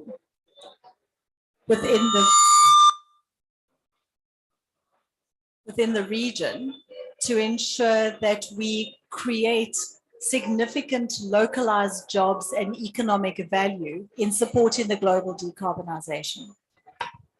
Thanks for that response. We've got another question. Thank you. Maybe just a few inputs. We're working quite closely as the Northern Cape with you as the IDC, Mahendra specifically in the national forums. I think we shouldn't just get stuck on the battery side as well. The magnet side, the frontier rare earths, the Namakwa SEZ, the transition of mobility and looking at turbine technology related. Our intertwined partnership with Sasol in terms of mobility becomes very important. Transitioning the vehicle fleet, I think, is quite pertinent. We'll be putting every 2 minutes of the day, 24/7 trucks on the road. How do we transition those trucks? And I think this is the critical role that battery technology, magnet technology, and needless to say, the Buchu Bay initiative come in. So I actually wanted to compliment some, I think you were very underselling the IDC, knowing that we're quite active partners with yourself and all that. So there's a tremendous portfolio, if I may vouch for the IDC on that side as well. And thank you. Are there any comments, questions? You've heard a lot about our localization initiatives. Joanne, you want to add something on that? Thanks. So it's transitioning the vehicle fleets, I think, is such a critical opportunity, vehicle and all logistics. When I think about Transnet's fleets, the opportunity for hydrogen fuel cell trains, I think that, and that's what I say, I think there's so much science and innovation that is possible and South African grown. So we really do need to look at how we unlock these technologies locally, because there's a number of off-takers willing to do it. In the private sector, there's very few private sector clients we speak to that aren't thinking about how they can reduce their footprint. And we need to look at how we can combine those off-takes and demands so we can create the right level of scale to support corporates. It's not for Anglo-American to build underground vehicles. How do we ensure that Anglo-American and others are enabled to have the underground vehicles that are green and sustainable to support their mining operations? I think that's the critical question. It does bring me back to, I'm going to keep mentioning this until I get a taker. I'm going to keep mentioning integrated planning, because integrated planning is absolutely critical. If we understand the demand, it's very easy to start localizing. Are there any other comments? Just on rare earths, I mean, that is what our typical approach is to look at a value chain, go and start doing some early stage, very broad research work on it, then start looking at project opportunities and put money into project development. So rare earths we have identified, and it's a difficult one to crack. It is, but I think it might also have a regional play at hand. Yeah. I think we're seeing more and more that it's just beyond the electricity sector. There's other sectors which can contribute to this just transition. There's another comment.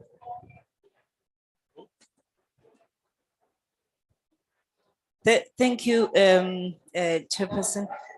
My question is on the contribution of IDC to rural communities and townships. How far do you go with that? Have you ever touched those areas in terms of assisting? And if you do, how can we access you in rural communities and in townships? Thank you. Good. Thank you. That's a great question. And we have a focused unit called Partnership Programs that looks specifically at supporting township and rural development. Last year with the unrest, I mean, we mobilized that team very quickly to ensure that we could provide support to KZN. And I think at that stage, we needed to bring in a number of special implementation partners in order to ensure that we could reach deeply into communities. So we do tend to work with partners to enable that business environment. In Gauteng, we currently have a pilot project running together with the Gauteng Enterprise Propeller, where we're looking at how we can support townships around Gauteng with economic development through creating economic development hubs. And we're looking at rolling that pilot out into other provinces. That's a 400 million Rand project, 200 million from Gauteng Enterprise Propeller, 200 million Rand from IDC. So it's very small and there's significantly more that needs to be done. If I think about from a sectoral perspective, what we see within the furniture sector is that there is a thriving township furniture and kitchen industry that needs to be supported and unlocked. So we really are looking at doing significantly more in that space. As I said, we have a team that's focused, we're growing that team, and we are looking at how we can find the right partners to ensure that we can scale it effectively. It also is an area that we partner quite strongly with CIFA and NEF. We need to ensure that we work together as government and leverage the capabilities across the state to deliver the right solutions. But it is a very important area of ours. And please see me afterwards. I'll give you my business card and I'll connect you to the team. Partnerships, especially around the township economy. Is there another comment? We still have a few minutes. Yeah. Please go ahead, Rian. If I can just make a comment on rural development. We played a significant role in rural development, in identify labor-intensive crops with high value. And because we do have the land bank that focus on typical farming. So we've established ones. We did a study a few years ago to determine what is most labor-intensive high value, and we've identified blueberries. Those days, blueberries were not on the market. We went out, did studies, we visited plant suppliers, nurseries, we established the first blueberry farms in South Africa, and had it all over the country in order to spread supply throughout the year. And ultimately now we are very proud to say that we were a significant player in establishing the blueberry industry. The challenge we sit now is how do we make large hectare rural development projects? And this is again where partnerships with the mines, for instance, the impact catalysts come in. How can we, through developing specifically in areas that's affected by climate change, as Mpumalanga, the Eastern Cape, develop large scale, whether it's cash crop or livestock establishments, and bring the communities involved. So it's difficult models to develop, but we're working with those minds, and hopefully we can deliver on some of those soon. I think just to pick up on that, I think that's what's so exciting about the world we're living in today, where you've got distributed technology solutions. So it's no longer a case of you need to wait for a big water plant or a big energy plant or whatever it might be to be developed in order to develop rural communities. You can actually have very localized solutions. We've seen some very interesting technology around solar energy and water solutions that can be installed in communities. There's something we're looking at training drone pilots so that drone pilots can be, there's potential for drone pilots to be made available or to be trained in communities that could then be used for precision farming within communities. So the world of the shared economy makes the opportunity for rural models extremely exciting. And what we are very focused on is how we can, again, with partners, find the right community models that can allow community land and community opportunities to be properly unlocked. From community models, agriculture, rural economy, and township economy, we've got a few questions online around the IDEC's involvement in the hydrogen mobility space. Would you like to touch on that? I know you've touched a lot on hydrogen, but there's still a question around the mobility side of things when it comes to hydrogen. Okay. We do have some projects in development on hydrogen fuel cells, and so we'll let Rian talk to that a bit more. He's the head of project development at the moment. So he's our head of planning and project development, so very much involved with IDC's work. As I say, one of the opportunities that there's potential to look at is hydrogen as an energy source for ICE vehicles, which I think is, it's a very nascent technology. All of hydrogen is nascent technology, and that would be combining carbon capture and hydrogen in order as a future fuel source. So it's not just about fuel cells. There's further value chain developments that are possible. What we need to do, and this is where hydrogen and NEVs need to be considered together, because what you need to have hydrogen or NEV mobility is to ensure that you've got the infrastructure in place where it's necessary. So how do we conceptualize the right hubs for renewable energy, for charging as people drive to Cape Town or Durban. But in building that, how do we then think about the potential for electrolyzers, for green hydrogen to be a fuel source at that fuel station in the future as well? So we need to, again, think about integrated infrastructure to enable hydrogen and battery mobility in the future. So just to add, besides the fuel cell projects that we are involved in, we are also looking currently to support the different hydrogen valleys that is being developed by different consortiums. And we believe that that would really, what is amazing is the collaboration between all these companies to kind of work towards a solution. And that's our role that we play there. Thanks. We've got one more question around aquaculture. We know how carbon intensive that space within the agricultural space.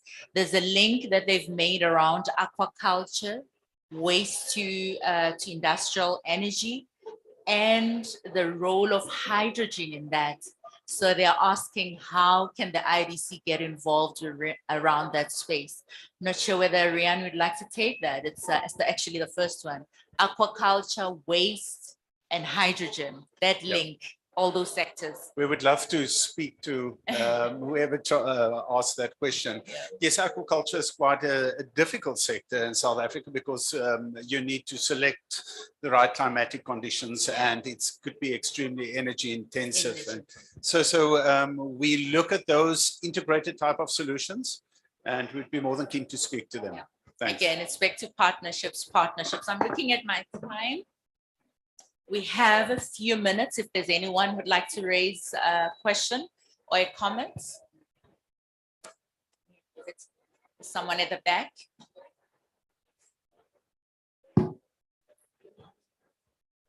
Thank you. My name is Simpwe Mbata from South Africa. I just want to ask something. Are you assisting the disadvantaged community that are busy with community gardens? Because in most cases, they don't have a title deed, but they have a space that they can do their own gardening and sell it to whoever that they can sell to. And also, if they don't have a title deed, do you assist them to acquire a land where they can do their own garden? Thank you. Thanks very much. So we do look at supporting small-scale agriculture. We don't provide, so on large-scale agriculture, we can provide support in the acquisition of land. And that would typically be in our partnership with the Agri-Industrial Fund, with the Department of Agriculture. But there needs to be a level of scale for those commercial enterprises or to justify the acquisition of land. So we tend to support existing land ownership and community land. Where there is a small scale development, what we've seen that has worked very well is working with some of the retailers, where they have demand for the product. They can provide offtake, they provide the technical services in order to ensure that the right quality and yield is produced. And then we could then assist with the financing. So we find those are very useful partnership models, because where it comes to food and phytosanitary requirements, it's quite difficult for food to be sold other than on the open market unless there's strict controls around that. So we do find that those partnership models with retailers are the most effective. And there are some, the route to market always makes it quite challenging. Yesterday there was a talk about food waste and the level of carbon emissions that are in food waste. So what we really want to ensure is when the smallholders are building or are growing produce, that they actually can get that food to the market and that it doesn't end up in landfill. But again, I'd be very keen to speak to you. If it is in Gauteng, we do have some pilots running, but it's in other provinces. We'd need to look at how we could then potentially look at piloting and supporting. Thanks. I hope we've been able to give you insights, what we do and how we get involved specifically in the different industries. And I'll give it back to the panel to thank you and wrap up the session. And thank you very much for attending that session. But I'll give it to Rian to give the last word. Thank you. Just thank you to a word of thanks from the IDC for your attendance, and we hope you found it interesting, and we're looking forward to partner with you. And so we will be around. So if you want to engage, let's have a talk. Thank you.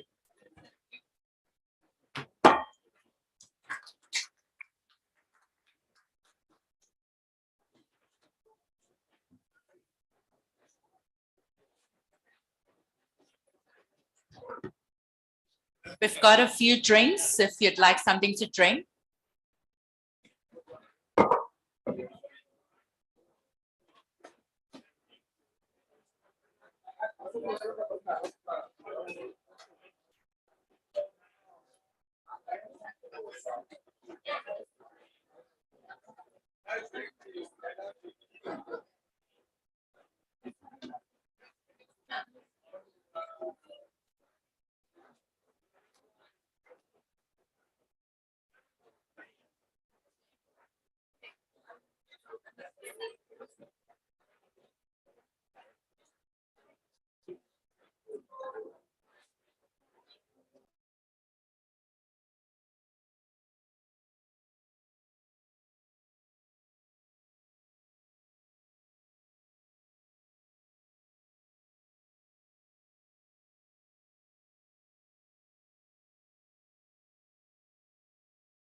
Very welcome.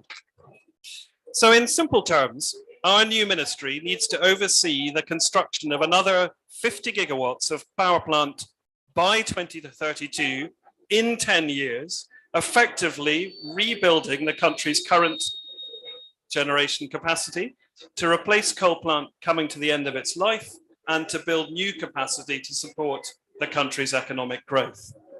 That's potentially some 6 gigawatts of renewable energy every year for the foreseeable future, in a country which is a leader in renewable energy in global terms, but which to date has only installed 6 gigawatts in total.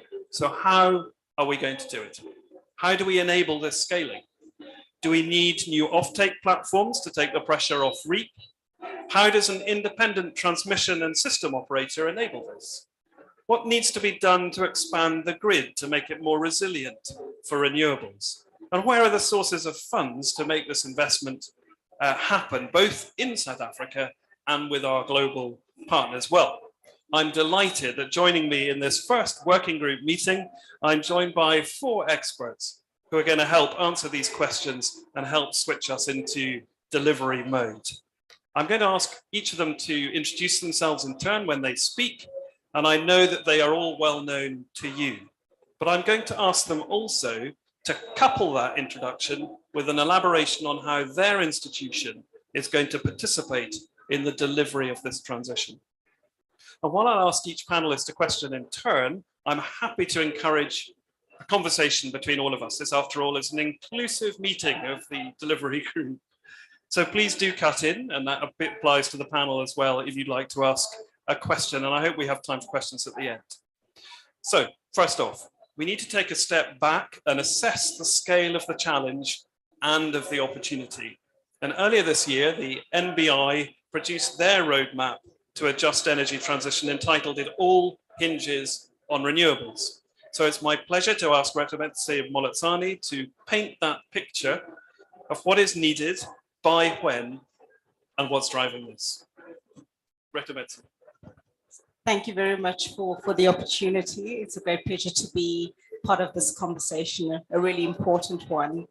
As you mentioned, the NBI has been doing quite a lot of work in understanding what it would take to transition South Africa's economy.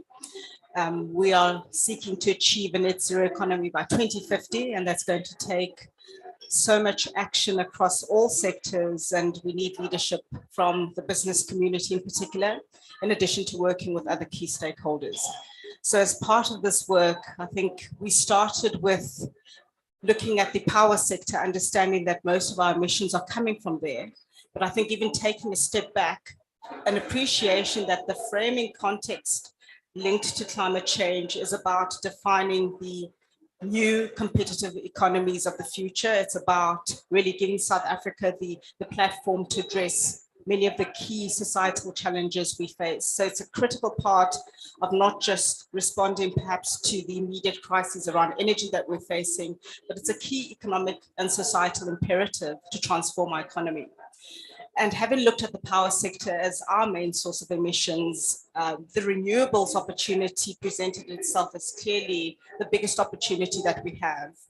So in terms of our framing numbers and just trying to think about how do we break this down on a decadal basis in reaching net zero, we came up with a figure of about 6 gigawatts of renewables coming online on an annual basis. And you referenced the large scale renewable program that we've had, where we've achieved a similar number over 10 years.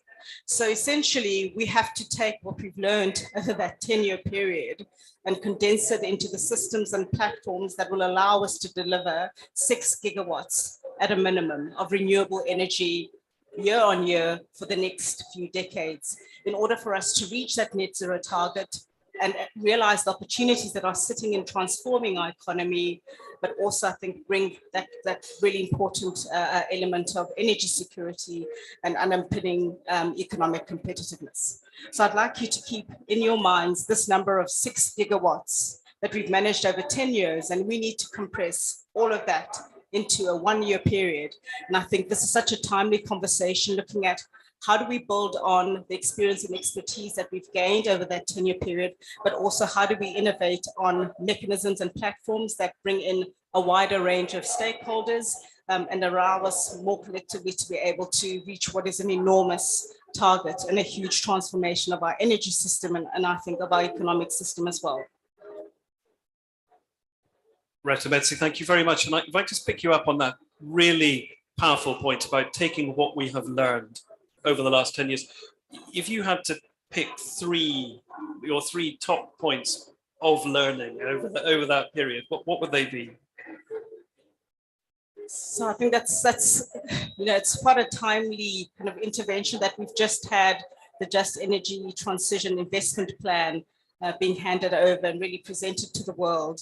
And we've prioritized at a country from the highest levels of leadership, so from our presidency, but I think in support of a number of countries around the world, that we are prioritizing renewables as a driver for our transition. So those key policy signals that we have to maintain consistently over the next few decades need to be remain, and I think they need to be echoed more powerfully so that we do know, I think all stakeholders are able to understand that renewables are a priority for South Africa from a political level, supported by a whole range of companies. So you've already seen with the work that we've done on the pathways that from a corporate, from a private sector perspective, that sector is very much in support as part of business continuity, emerging opportunities, and really making sure that we are competitive.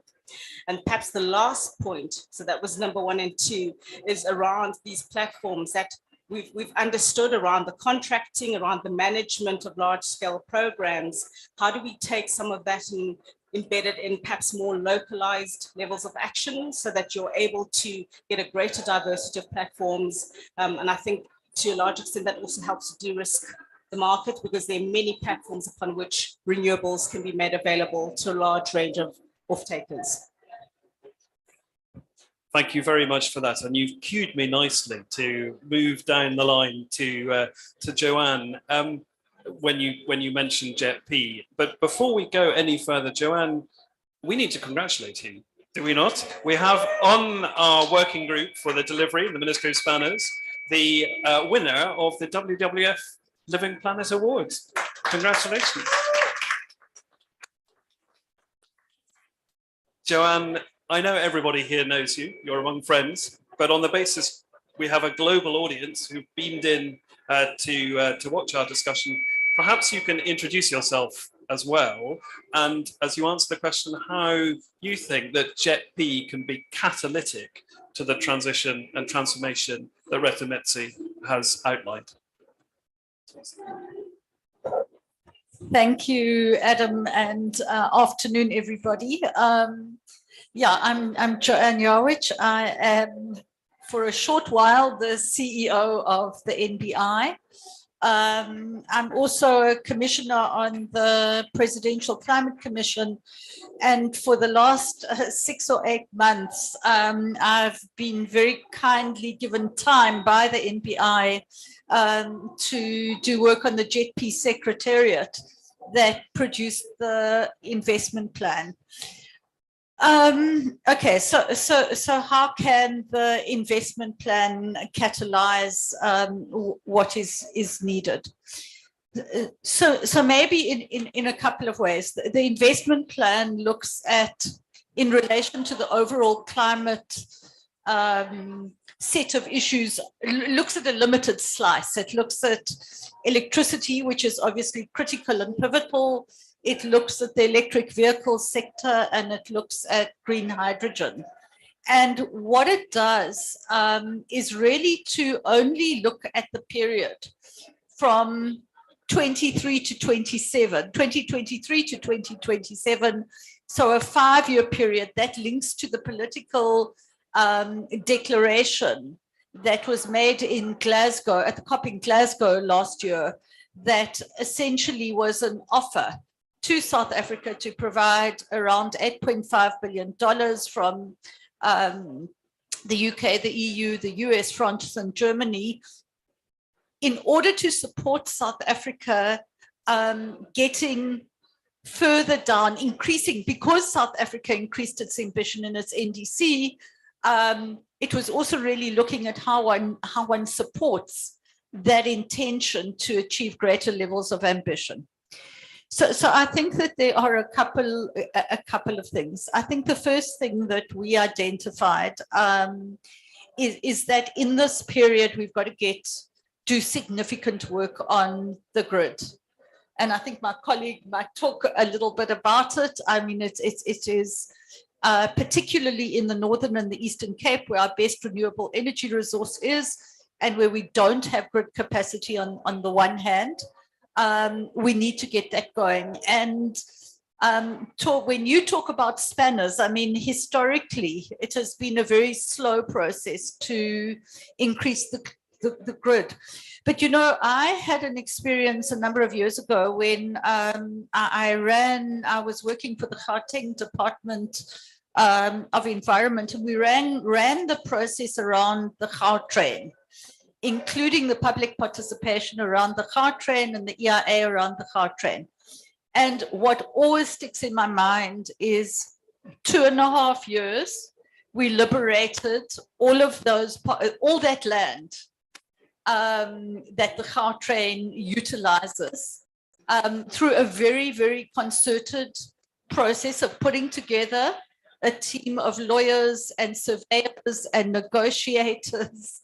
And in fact, none of that land eventually had to be expropriated.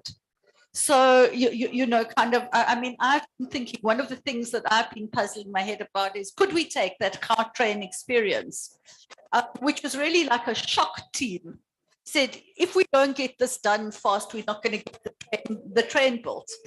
So liberating the land was the very first thing that has to be done, and it was done in record time. So I think we have experiences in South Africa of being able to do these things at speed and with a great deal of efficiency, and in ways that in the long run, I think everybody who in the beginning argued and fought about it would now has brought a huge set of benefits to them. So I think the grid and the grid expansion is one of the critical issues. I think the second thing for me around the JET IP is really the issue of getting this repurposing and repowering process underway in such a way that it really does deliver tangible benefits to the communities who are going to be affected by the fact that these coal plants are reaching end of life. And I mean, I think importantly to say that in the IP, we followed the IRP schedule for decommissioning. So it's a kind of schedule that has been set out since 2019. It's not something that was invented in the process of the thing. But I think that the Komati experience is a relatively small and important example of how you go about it is really incredibly important in order to be able to leverage the positive potential of that. In particular, looking at the kind of interventions that have been put in place around training in the renewables industry and being able to scale that up, and also the potential to create new industries and new value chains. And so things like Eskom's mini grids and the potential to roll out those mini grids, not only across South Africa, but across the continent, and to be able to manufacture them here and to be able to build that technology and build that innovation into something that South Africa can take into the rest of the region and onto the rest of the continent is a huge potential. And then the third thing that I do think that we need to do, two things. The first is to leverage the potential of the private sector to come in behind this. And I think that the president's announcements that open up the space probably mean that it's going to be a lot easier to move a lot faster than we had to with the REAP experience. But I also think that one of the things that we've identified in the IP is the fact that we need to look at piloting diverse sets or diverse forms of ownership of renewables infrastructure, including the potential for community ownership, community investment, embedded generation, because I think that there is, and I think rightly so, a lot of fear that this program is something that could end up simply privatizing the grid in the interests of rich people. And I think if we are going to, in a country as equal as ours, ensure that the promise of a renewables driven grid comes to fruition, it is got to be one where there is vested, where a much broader set of people and poor people and workers and a whole range of community members are vested in this industry. And I think that the issue of different forms of ownership and piloting that very fast and learning the lessons and seeing what can work would be important. Thanks. Can I just pick you up on that last point, because it's immensely powerful. You spoke about the repowering and the repurposing of existing power plant. You spoke about the new platforms and community ownership. How do we make the transition tangible? How do we make, this is not necessarily to go back to the just bit, but it's the transition, and when will it be tangible for those communities? Is it about community ownership? Is it about the repowering and repurposing, or is it going to be a combination?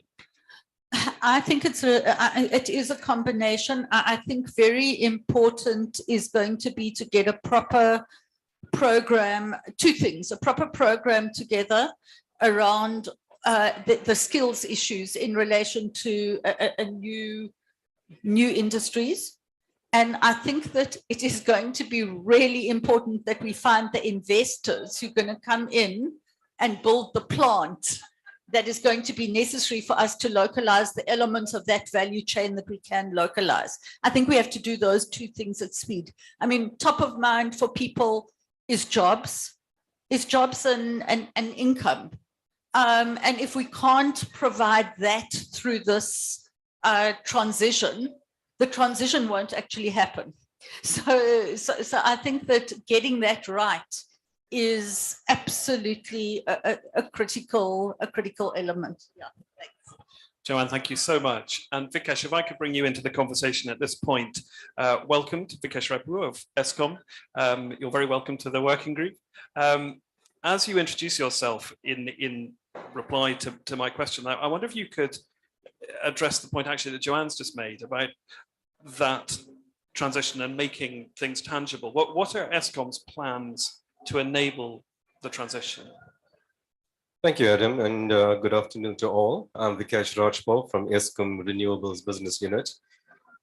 In terms of the role that Eskom plays in enabling the transition, we inform policy.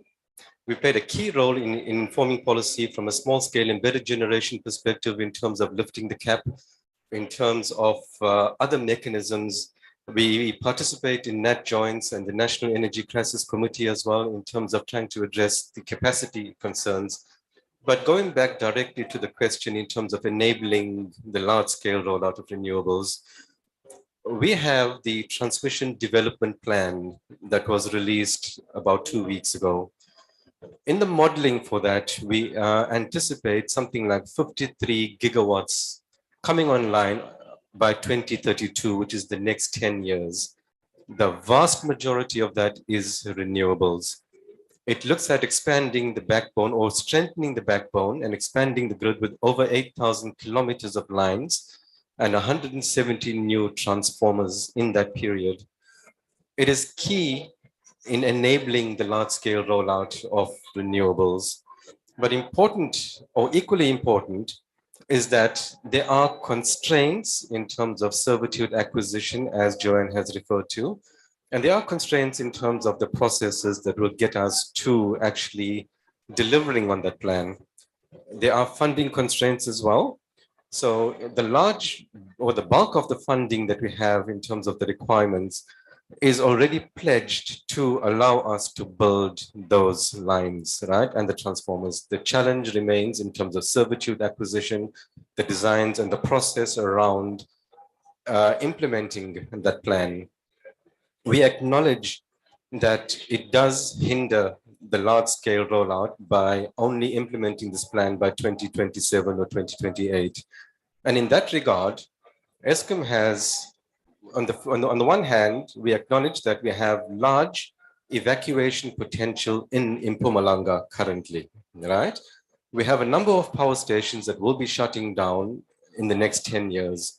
That will give us additional capacity for evacuation, right? And once we have that, and it's also, it's believed, and it's actually a fallacy, that Mpumalanga is not a wind and solar resource rich area. When you compare Mpumalanga to some of the best locations internationally, we actually compare very favorably, right? And in our analysis, we can install a significant amount of renewables, both wind and PV, in Mpumalanga. To facilitate the fast or the rapid rollout of renewables, Eskom has made available parcels of land in the vicinity of the power station that has currently access to grid connection, right? And we went through a process in terms of leasing out that land to allow or enable IPPs to develop based on the Schedule 2 amendment that seeks for them to have their own arrangement in terms of a power purchase agreement with a designated customer or customers, building on Eskom land and feeding into the Eskom grid and wheeling it across to those customers. That process recently concluded, and I understand we were like 3 times oversubscribed for that, with the potential for about 1,800 megawatts of capacity to be installed on those sites. In addition to that, it brought in something like 40 billion rands of investment into the local economy that did not need sovereign guarantees, right? So it is a way of introducing large-scale renewables into the area without depending on Eskom balance sheet or on sovereign guarantees. And then finally, Joanne spoke about the Komati training facility. It is a training facility that will be established as a blueprint for the other initiatives that we intend, right, that we intend rolling out.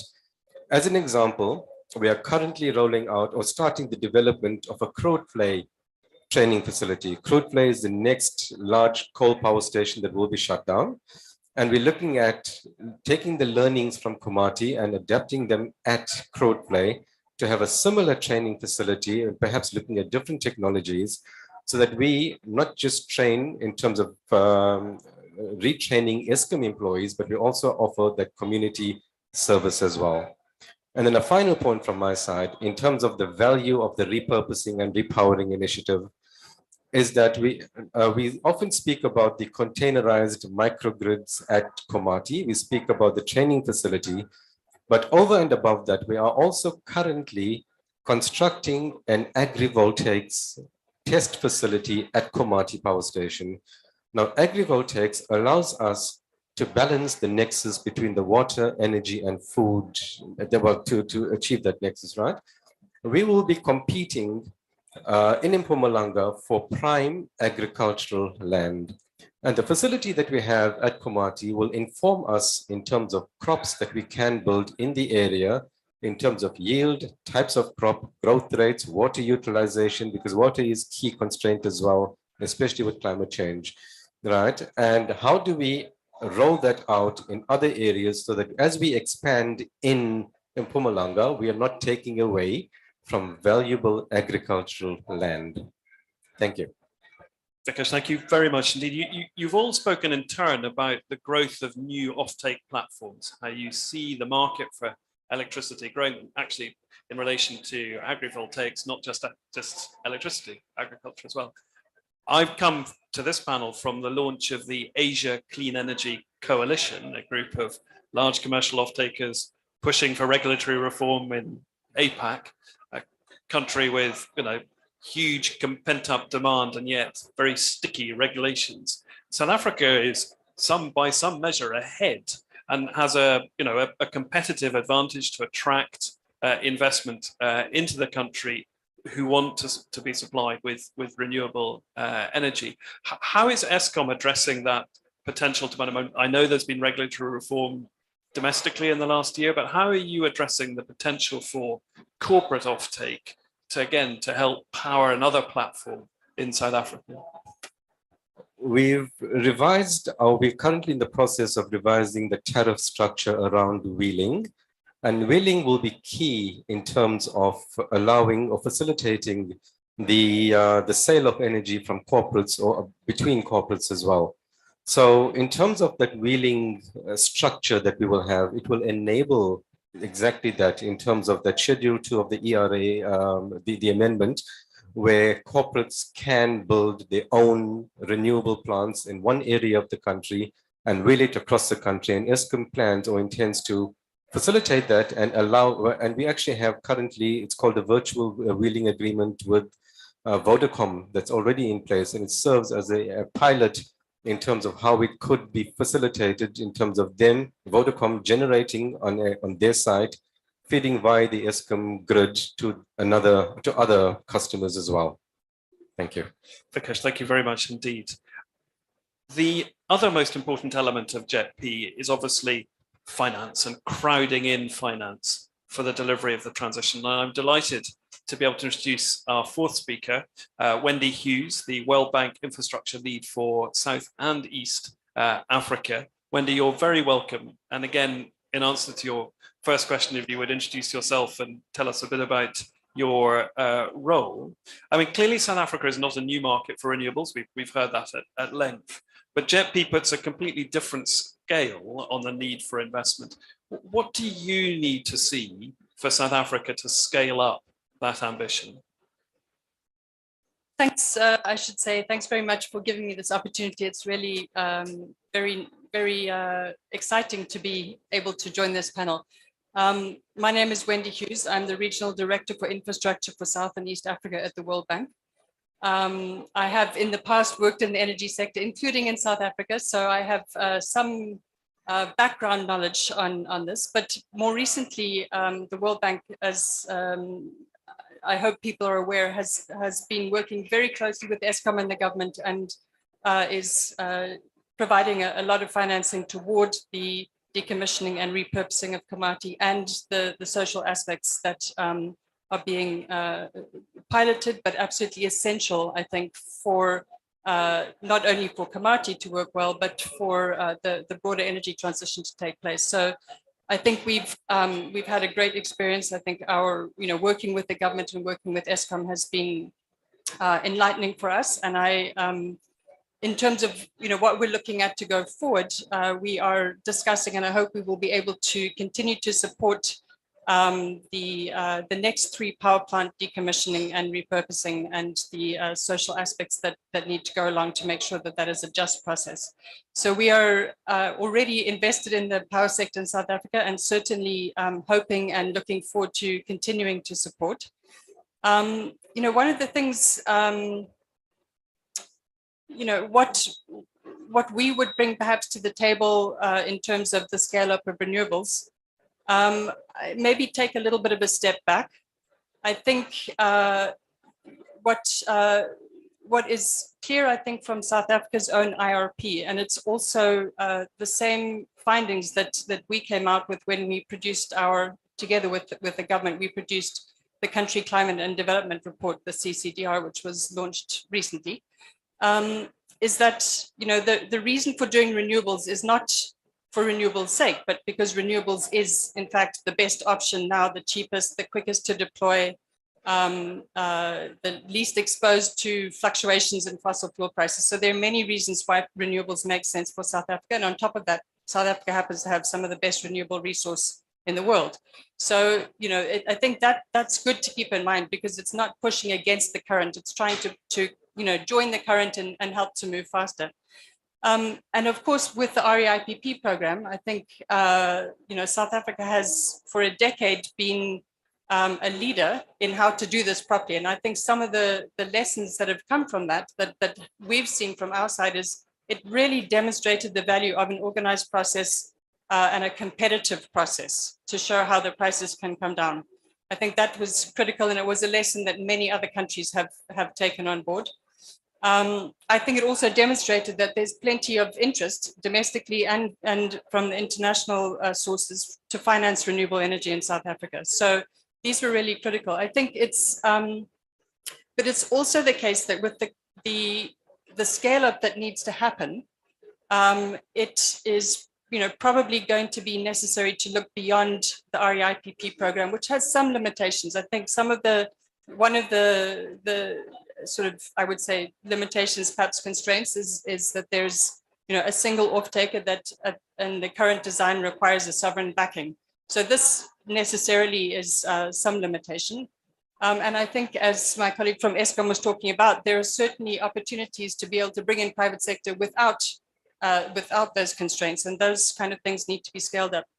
Also, just to look at the renewables, I think as an outsider perspective, in the past, renewables were sort of a little bit in parallel with the rest of the sector. What's happening now in South Africa is that renewables are going to be the sector. They will be the majority of the sector.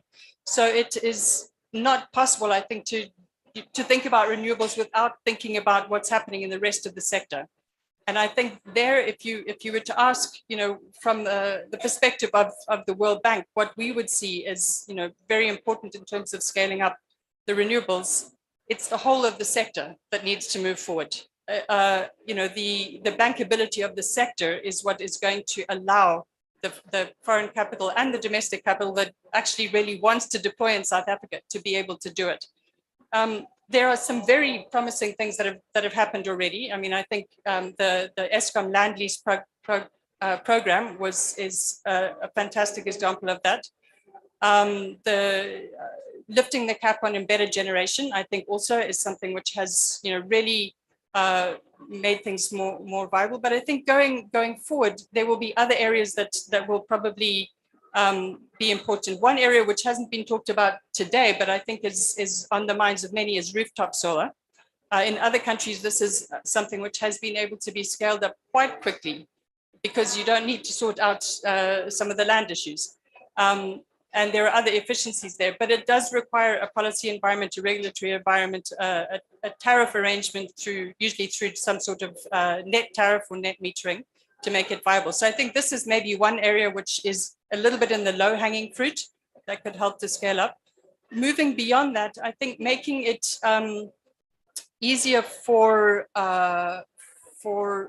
municipalities and other eligible consumers to be able to competitively purchase and access renewable electricity. So the example that Eskom has already set out, I think, is an important one. But I think there's more that could be done in that area. And of course, the transmission system is absolutely critical.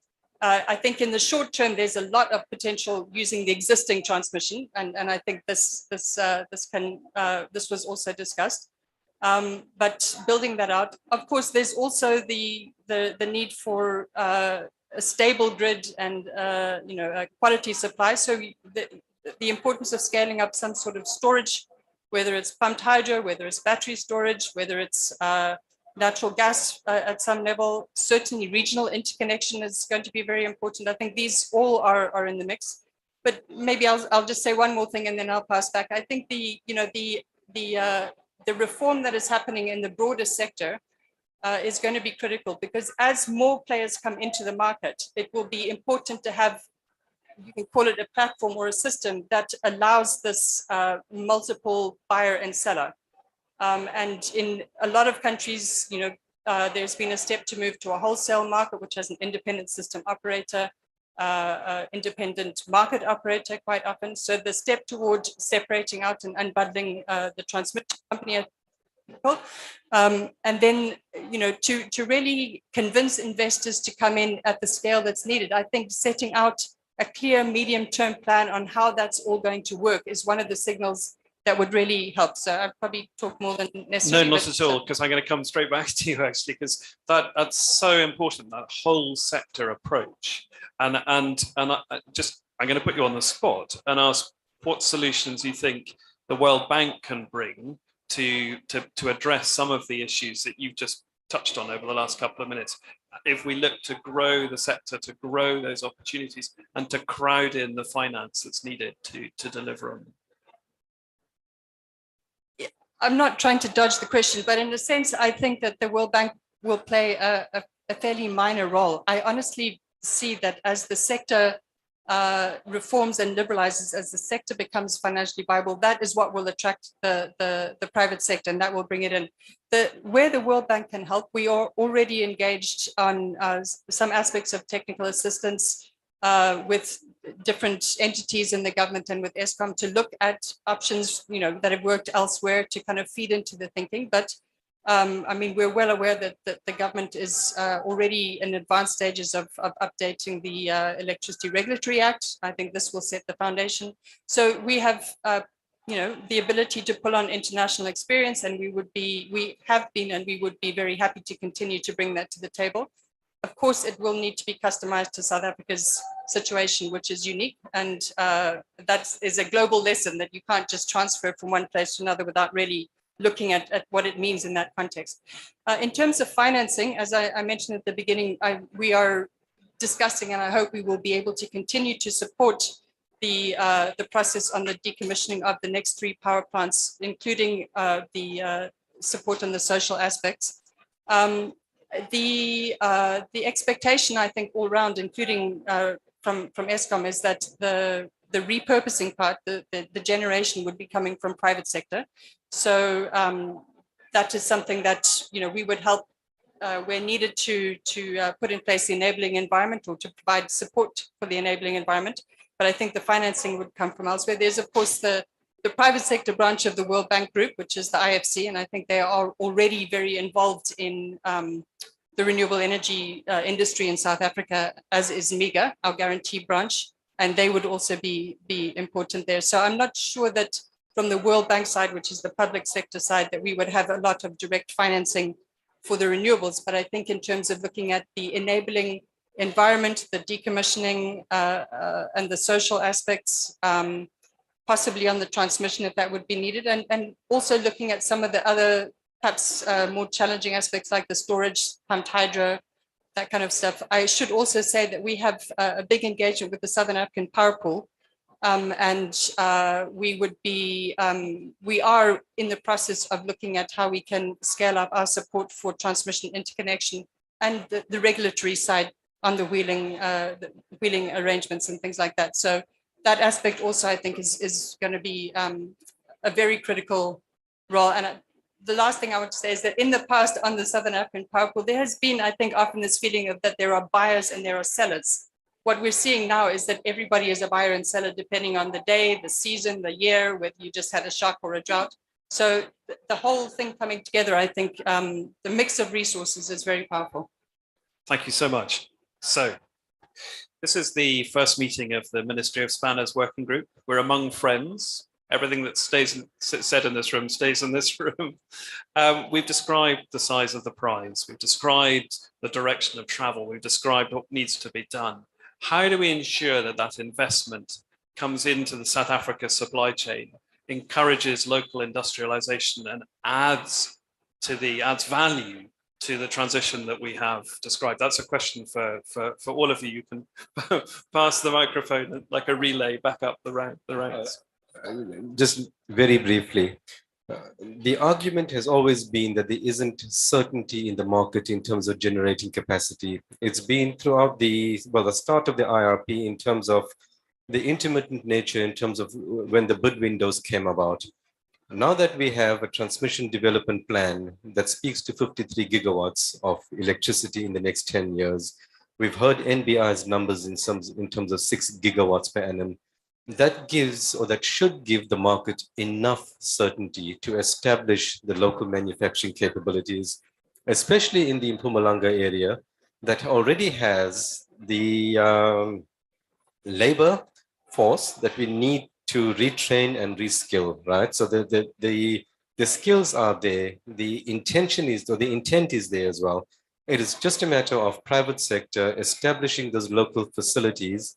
And perhaps we need to reconsider the concept of lowest levelized cost of electricity and think of it more from a holistic perspective in terms of the overall value that local manufacture brings to the economy, to the GDP, in terms of balance of payments when you procure from outside, and have a more holistic approach to the transition rather than looking at piecemeal in terms of electricity generation and awarding contracts to the lowest cost. It has to be from a holistic perspective.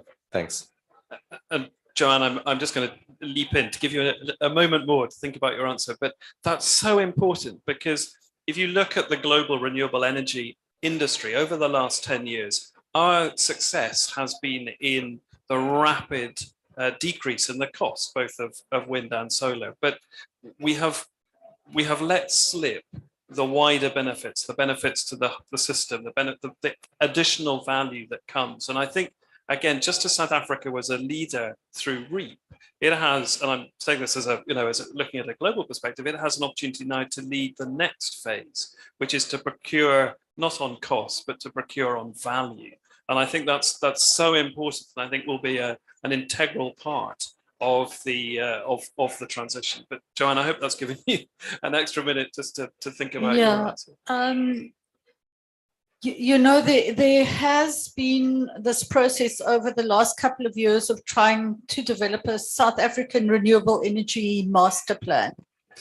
The final product I don't think has been released, but what I thought was very useful about the conversations and the work that went into it is that it started from the premise of looking at what our existing embedded industrial and manufacturing base is. So, for example, we produce glass as a country. We have a fairly sophisticated value chain in terms of our capacity to do that. Does that or does that not help us to be able to produce solar panels? We produce aluminium. Should we be producing the frames for solar installation? There are a whole set of minuscule elements that go into the renewables infrastructure and the renewables plant that either are or were produced in South Africa. And in particular, I think the embedded engineering capacity that sits in particular our minerals industry, our mining and minerals industry, is a huge resource, a resource that I think is far too dispersed at the moment right across the world. But I do believe that if there was a potential and if we took that resource seriously and did embark on some quite big infrastructure, that a lot of that capacity would come back into the country. So I think that there is significant potential, but it needs the right signals. And I think really Vikesh spoke about the long-term. You need certainty about. You do need to, for anybody to set up a factory, you need at least to know that you can be in business for 20 or 30 or 40 or ongoing years and that you're going to grow.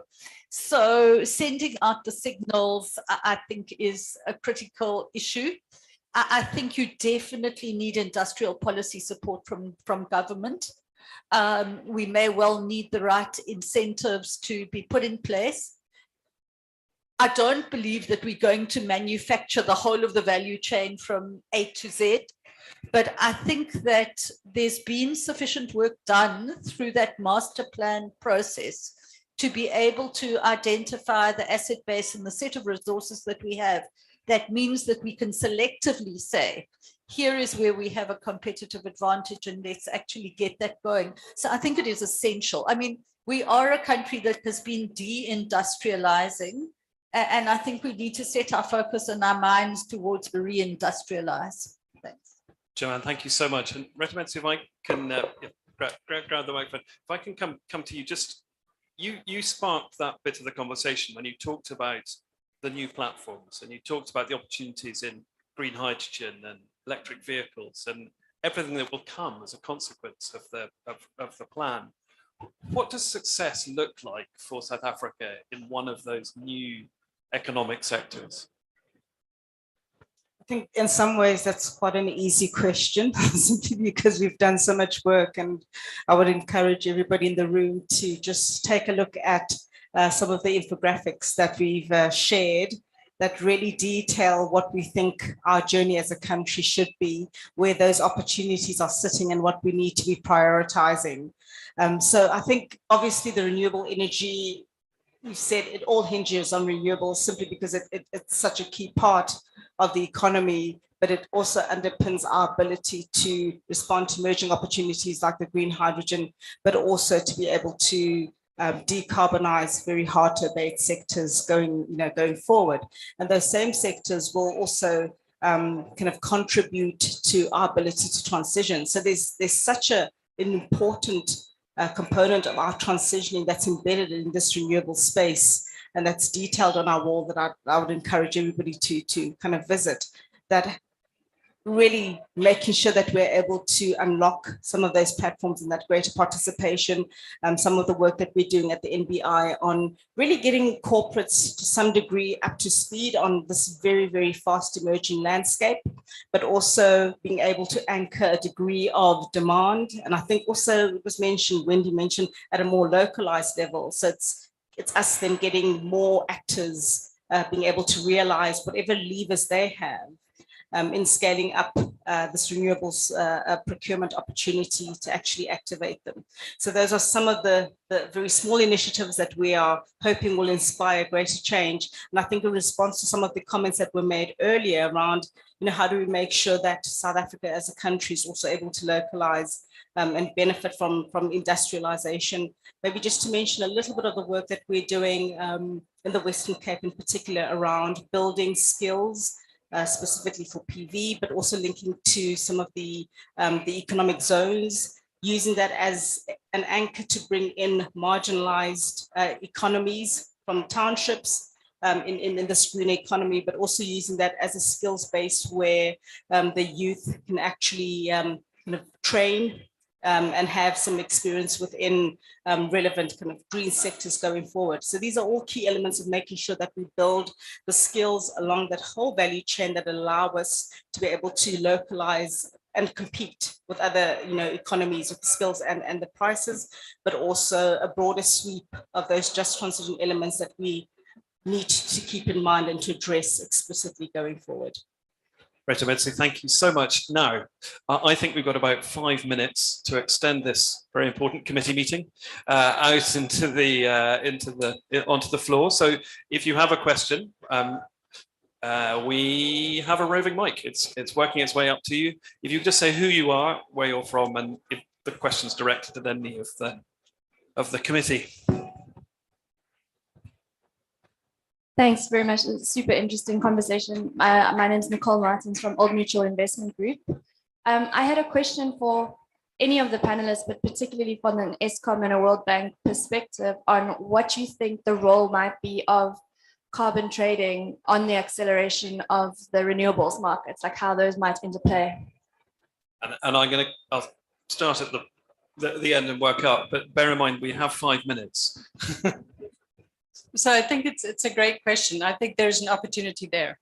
So yes, there's an opportunity there that should be explored. I think for South Africa to make the best use of that, it's important to have a policy framework in terms of what they would sell and what they would monetize on the carbon market to make sure that they're not shortchanging their ability to meet your own NDC commitments. But I think there's potential opportunity in particular around not only renewables, but even on the decommissioning of coal. So I think it's certainly an area to look at more carefully. Absolutely, I agree with that. We have implemented a similar mechanism at our Sere wind farm, and I think it's a significant game changer in reducing the cost of capital as well. So when incorporating that in terms of your levelized cost, it does help you significantly in terms of reducing your cost and helping to advance your business case. So it is fully supported in terms of mechanisms around which we could utilize carbon credits. Thanks. Yes, Joanne, no, please go ahead. That's fine. Thank you very much. Any other questions? Have one here? Who has the roving mic? There we go, it's coming. Hi, James Walsh from Mainstream.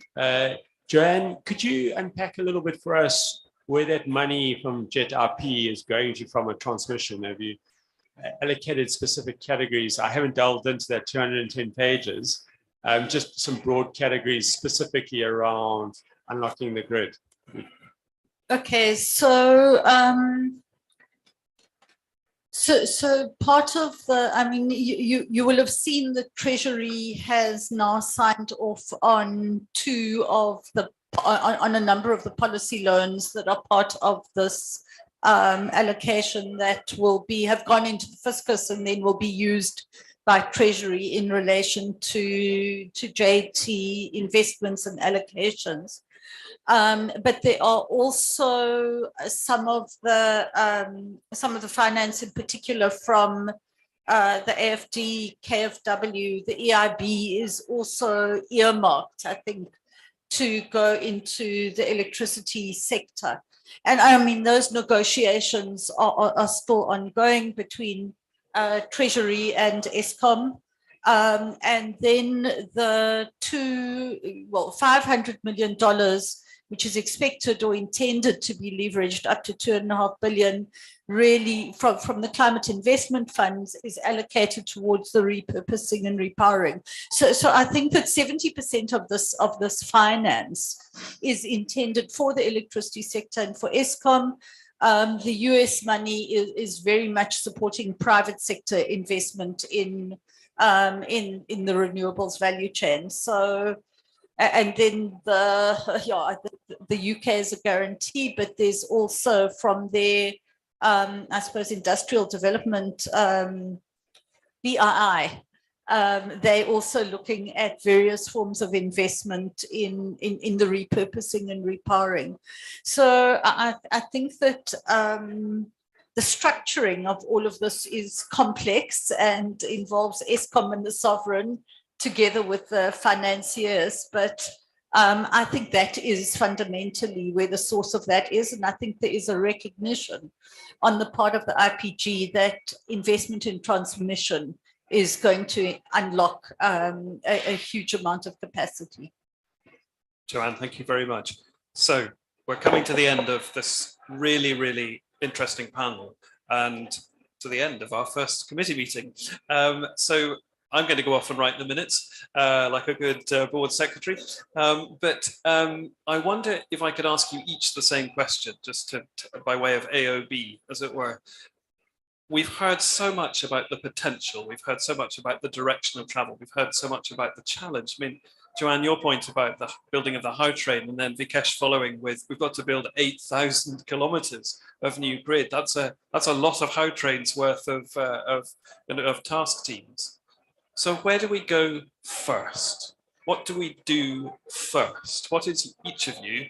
What is your answer to that question? What is your ambition for the first output of this meeting of the Ministry of Spanners Working Group? What comes first? Retta Medson. I think that from our perspective, now that we've got this very, I think, a high level, quite comprehensive plan and overview of what needs to be done, it's really activating key players within our constituency in the private sector to be able to act in their own jurisdictions. And I think the second part is also about to maintain that degree of leadership. So we've had a CEO Champions platform as part of this work, really providing the closeness and the gravitas behind what is a national leadership kind of initiative, as it were. So that's been a key part of it. And then I think for us, the other second thing is that it's a big piece, it's a big puzzle, it's a big pie. We need to cut it down into localized, manageable, doable components. And we've been partnering with various actors at a provincial level to do that. Okay, you know, sitting in the COP, you're in this kind of community of this little bubble of like-minded people.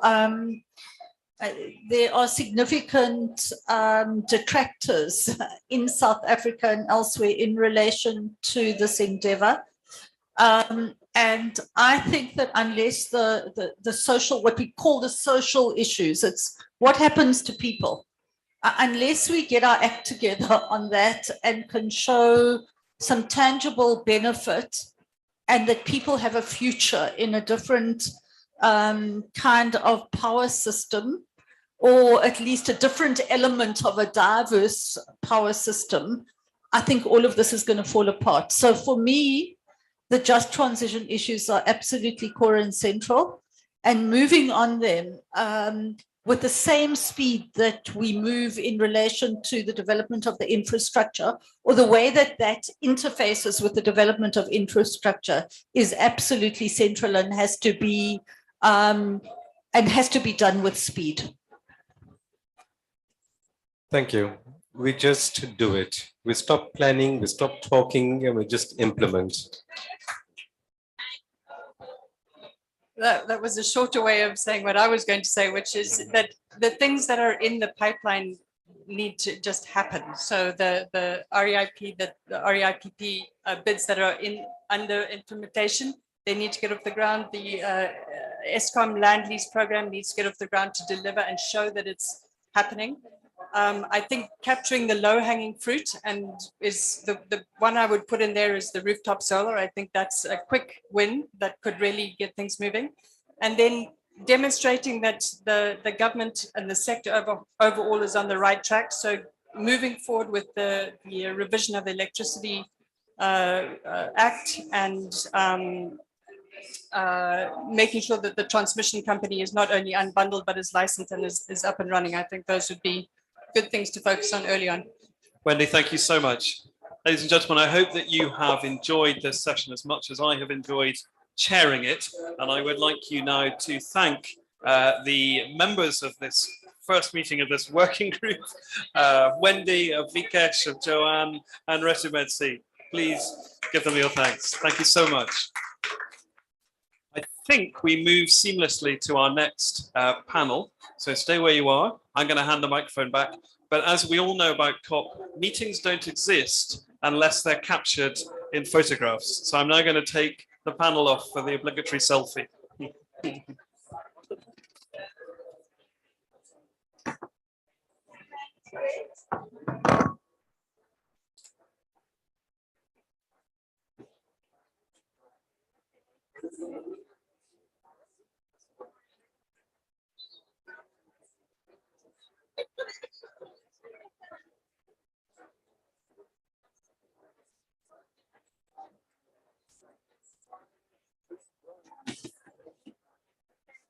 Don't run away.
I don't think he hears us. Maxwell, can you hear us? Yes, I can hear you. Great, thank you so much. Welcome everybody. Sorry for the technical difficulties. We'll begin now. This is the utilities session, reimagining the future of utilities. And so I just wanted to say hello, welcome. I'm Felicity Tan. I'm the Director of Global Partnerships. Oh, and we're recording at the Global Energy Alliance. The Global Energy Alliance is a coalition of 18 and now 20 partners that are working to change the energy system in emerging markets. So why is utility innovation so important? My colleague Eric Wanless here will give us a little bit more detail, but I just did want to highlight that we talk about the just transition as much as we want. We could talk about climate finance as much as we want, but if we don't get utilities right, we will not be able to do this. And so without further ado, I would love to introduce our very esteemed panel. I'll begin over here. This is Tilda Helston, Director of Global Cooperation at the Danish Energy Agency. She is an agronomist who has been working on the green agenda for the last 15 years and works on global cooperation for Danish expertise in energy in 24 countries. The inimitable Mandy Rambaras, without whom the JETP of South Africa would not be here today. So very much a congratulations to you. She is a climate negotiator and headed the Just Energy Transition Package for South Africa ESCOM. And of course, we have John Crates, the new CEO of RMI. He is basically the top chief innovator at RMI and has been a thought leader in energy technology and disruption for the last 2 decades, or we'll stick to 2 decades. Perfect. And finally, we have Maxwell Mulimakwenda. He is the COO of Malawi ESCOM. He is responsible for planning and designing Malawi's main utility and has been working in the space for 20 years, 11 of which was for the United Kingdom National Grid. So welcome everybody and thank you for being here. So without further ado, I will introduce now my colleague Eric Wanless. He is the Managing Director of Applied Innovation at the Global Energy Alliance to frame why we're here today and why innovating for utilities is so important and why we need to do it now. Thanks, Felicity, and thanks everyone for joining us today. I'm going to be relatively brief with my remarks, and I'm excited for a slightly different panel format where we engage all of you in the conversation as well. I want to start out with the need. So electricity consumption is incredibly strongly correlated with human development. No rich country is energy poor, and so these two things are extremely tied together. At the same time, when we think about electricity sector, it's a critical part of addressing global greenhouse gas emissions, particularly in low and middle income countries where all of the growth in electricity between now and 2050 is concentrated in those countries and the associated emissions. At the same time, there's a tremendous opportunity to leverage dramatically falling prices and renewables, energy storage, combined with energy efficiency that's already least cost in many places, that have really fundamentally disrupted the power sector in many countries. So for example, in the United States, today, there are some places, or many places where building new renewable plants are cheaper than building new fossil fuel plants. And in many places, indeed, building new renewable plants is cheaper than operating existing fossil resources, which is a really fundamental shift in the way that utilities operate. But there's a few challenges ahead of us. One, we need to make sure these types of opportunities show up globally as part of the transition. Two, there's a perception in many places, in some places real, sometimes places perceived, that there's a green premium for utility transformation. Three, there's a very real issue in many countries, particularly smaller grids, that it's just very difficult once you run up against high penetrations of renewables without a lot of planning and system integration. And four, in many places, the utilities are caught in a bit of a death spiral of customer defection, where the customers are switching to more polluting diesel resources because the utility is having difficulty providing reliable power at low cost. So there's quite a few challenges in front of us. So what does that mean? I think we're at an inflection point right now where we have a few options in front of us. There's a status quo continuation of what we're already doing. There's a total abandonment of, I would say, the traditional utility business model and sort of a every man and woman for themselves opportunity. And then there's an option to fold innovation and bring together the things that I've been talking about together to create new utilities and new ways of doing things. And so at the Energy Alliance, check. At the Energy Alliance, we think it's the third way where utilities must play a fundamental role in transforming the energy system. And we're really keen to be working with partners and collaborators that we have in front of us to help be part of that transition. So I think that's all I'm going to say, Felicity. I'll hand it back to you. Thank you, Eric. All right, we're gonna start with quick questions. I'm gonna keep it easy. We don't have much time and we wanna get to the meat of it. But John, let's start with you. What are the most exciting and necessary, and I think necessary is the important piece here, what have been the most necessary and exciting developments you're seeing in utility innovation today? And how are you thinking about this as the new CEO of RMI? How does this all fit into the grand strategy?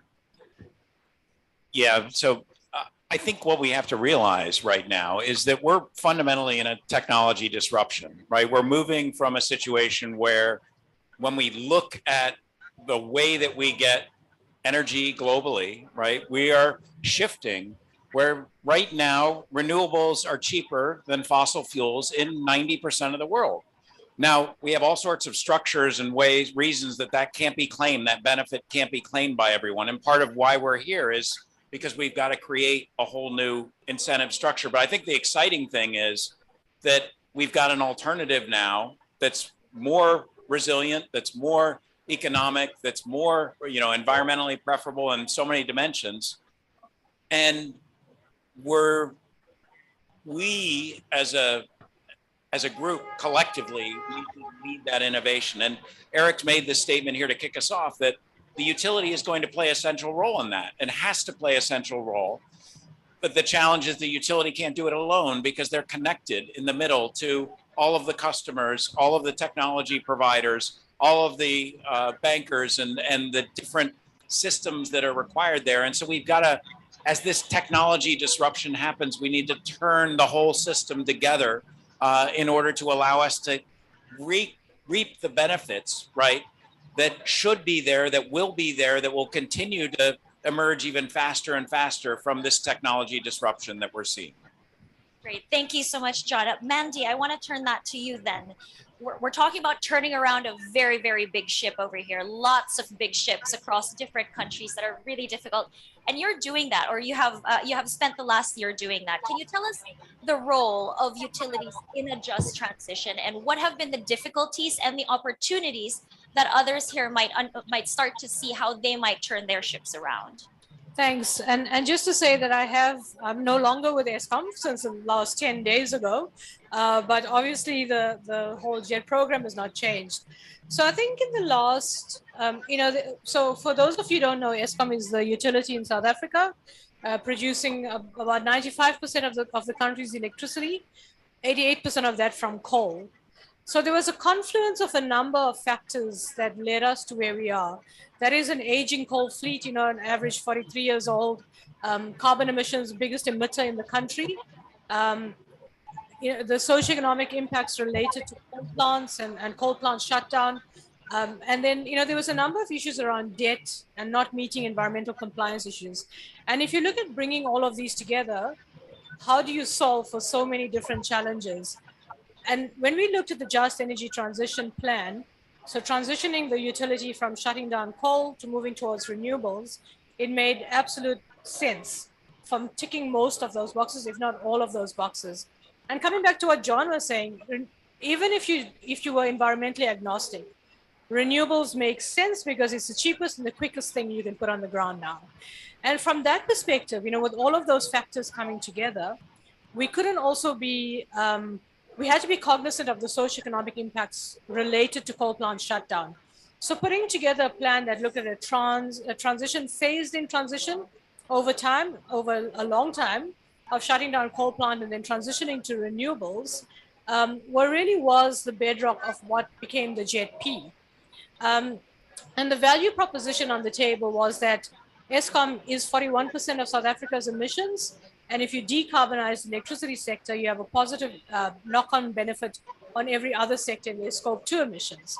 So it made complete sense to do that. From that perspective, the number of challenges were, one was, the very fact that you're shutting down a industry that a lot of people, if not generations of families, had been dependent on. So the socioeconomic impacts, the fear from job losses, exacerbating already high unemployment in the country, that was front and center of a lot of the just issues. Also, we have electricity shortages in the country. So, with people saying, does it make sense to shut down plants when we have electricity shortages? So dealing with all of those challenges has been an uphill battle. But what has been very important is bringing to the fore that these, the electricity capacity challenges, the socioeconomic challenges, the environmental challenges can actually be solved by the just energy transition.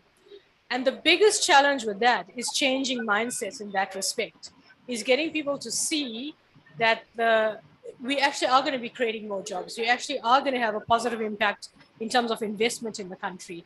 I would think those are some of the challenges. And then the other big challenge is policy misalignment. If you don't have policy that supports what you're trying to do in this respect, it's very, very difficult to get through. So the just issues, the change management, the mindsets and the policy issues, I think would be the biggest challenges we face. Great. Thanks so much, Mandy. That was so enlightening to me, because when we usually think of challenges, we think in an era of disruption, technology is the challenge, but the answer is here. And then you think maybe it's the regulatory environment, and it's true. And I'll ask you a little bit more about that later. But perhaps the biggest challenge we have is mindset shifts. I also want to open this up to the audience. This is not a traditional panel where we're wait for your Q&A till the end. So if you have any questions, any comments, any challenges or debates back to our panelists, please raise your hand. We'll call you. And if I don't see you, jump up and we'll give the mic to you. But let's hold on to that thought, Tilda. You've been involved in 24 countries.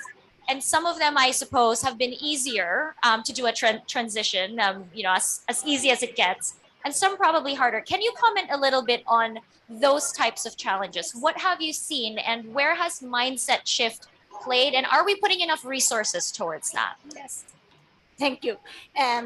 First of all, yes, let me take offset in the mindset. Technology transfer is very much about mindset. So the countries where Denmark are very, you can say, open-minded and have a very open dialogue with our partners, then all of a sudden we start getting the same base for talking about technology. So actually, when Denmark are partnering up with other countries, we do talk about what is working, but we also talk about what is not working. Denmark has 40 years of experience within district heating, 30 years of experience within offshore wind. Well, we have a lot of good examples to share, a lot of good technologies, but we also have a lot of knowledge about what not to do. And it is when we share these kind of experiences that we do really, really get the partnership. So I think actually all our partnerships are very fruitful and very open, but it takes time. It's getting to know one another. It's about having a dialogue, and then it's about planning. It's about understanding each other's plans. So where is South Africa going? Where is it that USA are going? And where is Denmark going? So I will say a lot about technology transfer is actually the open dialogue and the mutual understanding of where do we come from. Great. Thank you so much, Tilda. And, shameless plug with the Global Energy Alliance. That's what we love to do. We love working with our partners and really bringing together what is the expertise, what are the gaps, what do we need to solve together. And that's why we have all our partners here today who are helping solve the problem, which brings me to Maxwell. Hello, Maxwell. We have not forgotten about you at all. Malawi is our favorite after South Africa, because we're in the South Africa Pavilion. So Maxwell, what really interests me, at least, about Malawi is you have one of the lowest electricity penetration in the world. Yet of the low penetration, about 80% is renewable. So that to me is promising. Can you tell us a little bit more as you're thinking about how we're turning around the Malawi ESCOM ship? Thank you so much, John, for giving us that visual today.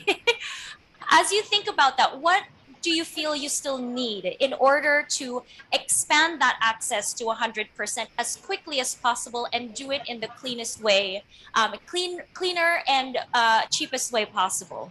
Please share with us Malawi's experience. No, thank you so much for that. Yes, you are right. I think in Malawi, before I go into how we can increase access, is that we are dealing with the issues of impact of climate change, because traditionally our energy mix has been dominated by hydro generation. And over the years, we have suffered from the effects of drought. About 5-6 years ago, there was a severe drought where most of the generation capacity was affected. And then we had to resort to procuring emergency diesel generators, which was also not good for us, because we have to be thinking about how we build resilient systems. So going for thermal, it seems it was not the also most appropriate solution, but we had to do that because of the emergency situation we're in due to the impact of drought. But also just this year, early in January 2021, we suffered one of the most significant cyclones. It was called Cyclone Anna, and our biggest plant in Malawi was damaged. And the whole of this year until now, that power station has not been available. So what we are really thinking in Malawi is, what are the alternatives? And at least we're excited that there are alternatives that can shield us from the impact of climate change, but also which can help us to accelerate electricity access. That's why about 5-6 years ago, the government had opened up the market, put in place the necessary legal, regulatory, and institutional arrangements to accelerate the penetration of or involvement of private sector in the energy sector. And we, from last year, we have had our first solar plant in November last year. There was a second one in April, and the third one is coming in December this year. So that's why we are really excited that there is technology that can help us to significantly increase that access rate that you talked about in the next few years. Thank you so much, Maxwell. Actually, if I could stick around with you for a little bit longer, so GIAP is very excited to be supporting you on your on basically upgrading the battery system in Malawi's ESCOM. What do you feel? I mean, we've got a lot of people here in the room today hearing you out. What do you feel the biggest barrier will be? And what would be your ask of the international community to help Malawi? And might I add, if we can do this in Malawi, I believe we can do this in many places. So please, the floor is yours. I think in terms of regulation, legal framework, I think we are there as a country. We may always improve, but we are there. There is a lot of interest from IPPs and private financing into the generation side. Of course, what we have really suffered this year, as I said, because of the unavailability of one of our biggest power plants, we've suffered a lot in terms of grid stability, frequency management. So that's why I think the coming in of this innovative solution and partnership with GIAP on the grid battery, I think it's really welcome, because it's going to help us with that integration of renewable energy and to make the grid stable. But of course, we will be interconnecting to the Southern African power pool in a year's time. So that is going to help us with the integration issues. I think where we think we really need help at the moment is the development of the transmission and distribution infrastructure, because we need that infrastructure for us to significantly increase the penetration of renewable energies, which will allow us to increase our access. So issues of early stage project preparatory facilities, so that we can bring this infrastructure into bankability. I think that will be really welcome from our global partners. Thank you, Maxwell. Indeed, bankability will be incredibly important. But one thing I wanted to highlight in what you just said is Malawi is leading the way, and you're going to interconnect across Southern Africa. I'm not sure many other countries have been able to do that. And so, John, I would like to turn to you, because I know you have recently released a report about how, there's a model where usually it's the global north telling the global south how things are done. But Malawi is an example, South Africa is an example, that doesn't always have to be the case. And I know RMI believes very strongly that emerging markets have just as much, a lot to teach advanced economies as well. So can you tell us more about this? Yeah, I think the newest, kind of distributed grids in the world are all being built in the global south right now. So for us as RMI, we're constantly kind of understanding and looking at the new business models in Nigeria, some of the mini grid and microgrid installations that are being done there alongside the utility are starting to pioneer new financing models. If we look at the most downloaded report that RMI has had in the past 5 years was one on solar resiliency in the Caribbean. It's called Solar Under Storm.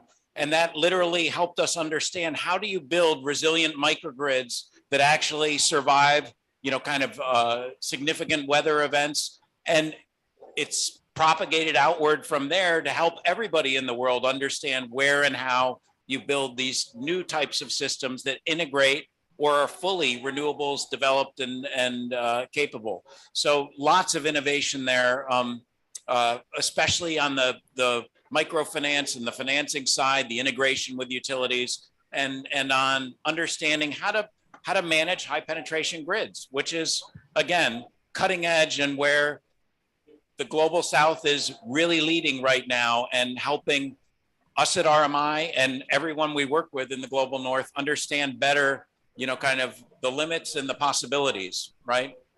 Thanks, John. I actually want to toss this now to Tilda very briefly, because the DEA, your job is essentially to bring Danish expertise to the global south, and we've seen wonderful results of that. However, do you think as the flow of innovation, the diffusion of innovation moves more circularly, do you think, what is Denmark learning from this? Are you changing the way you work? Are anything exciting that you're learning from recent projects? Actually, back to my point before, this is very much a two-way road, and we do get inspired by our partner countries. Since they are testing microgrids, which we are not doing in Denmark, that's very interesting for us to follow this kind of development and have these kind of cooperational talks with our partners. So most definitely, we look into what our partners are doing in areas where we do not engage. We actually, within the Danish Energy Agency, have a project called home taking. And home taking in Denmark, or in Danish, it makes a lot of sense. It is hjemtagning. And that means that we home take knowledge from our partner countries around the microgrid, around hydrogen and hydrolysis and print production, and also within biocharge and pyrolysis. So we do very much get inspired by our partner countries. That's amazing. So Mandy, can I turn to you now? What do you think, what can we take home from the South Africa experience? I mean, there's been so many, but one of the, is it regulatory? What is the key takeaway that you've had after your wonderful experience there that we could all take home with us? So I think there's a number of takeaways. And if we think about takeaways, I think burgers and fries. So the burger would be the whole issue around the change management. For me, that was quite a learning curve. And I think Mary made the point earlier as well about when we looked at the just energy transition landscape, the easy part was the technology. It's a no-brainer in terms of the wind, the PV, the solar that needs to be done. And the hard part was, how do you do this in a just way? And we're still learning from that.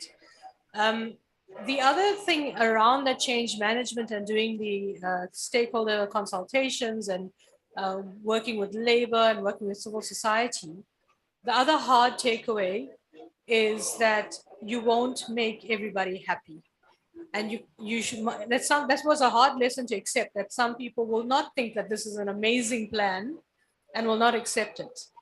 And you can try and do as much consultation as you like. There will be people that won't accept it. I think you need to accept that and move on and implement. Also, we are learning by doing. So the other thing is not waiting for all the boxes to be ticked and not for the project to be perfect before you start implementation. Implementation is key.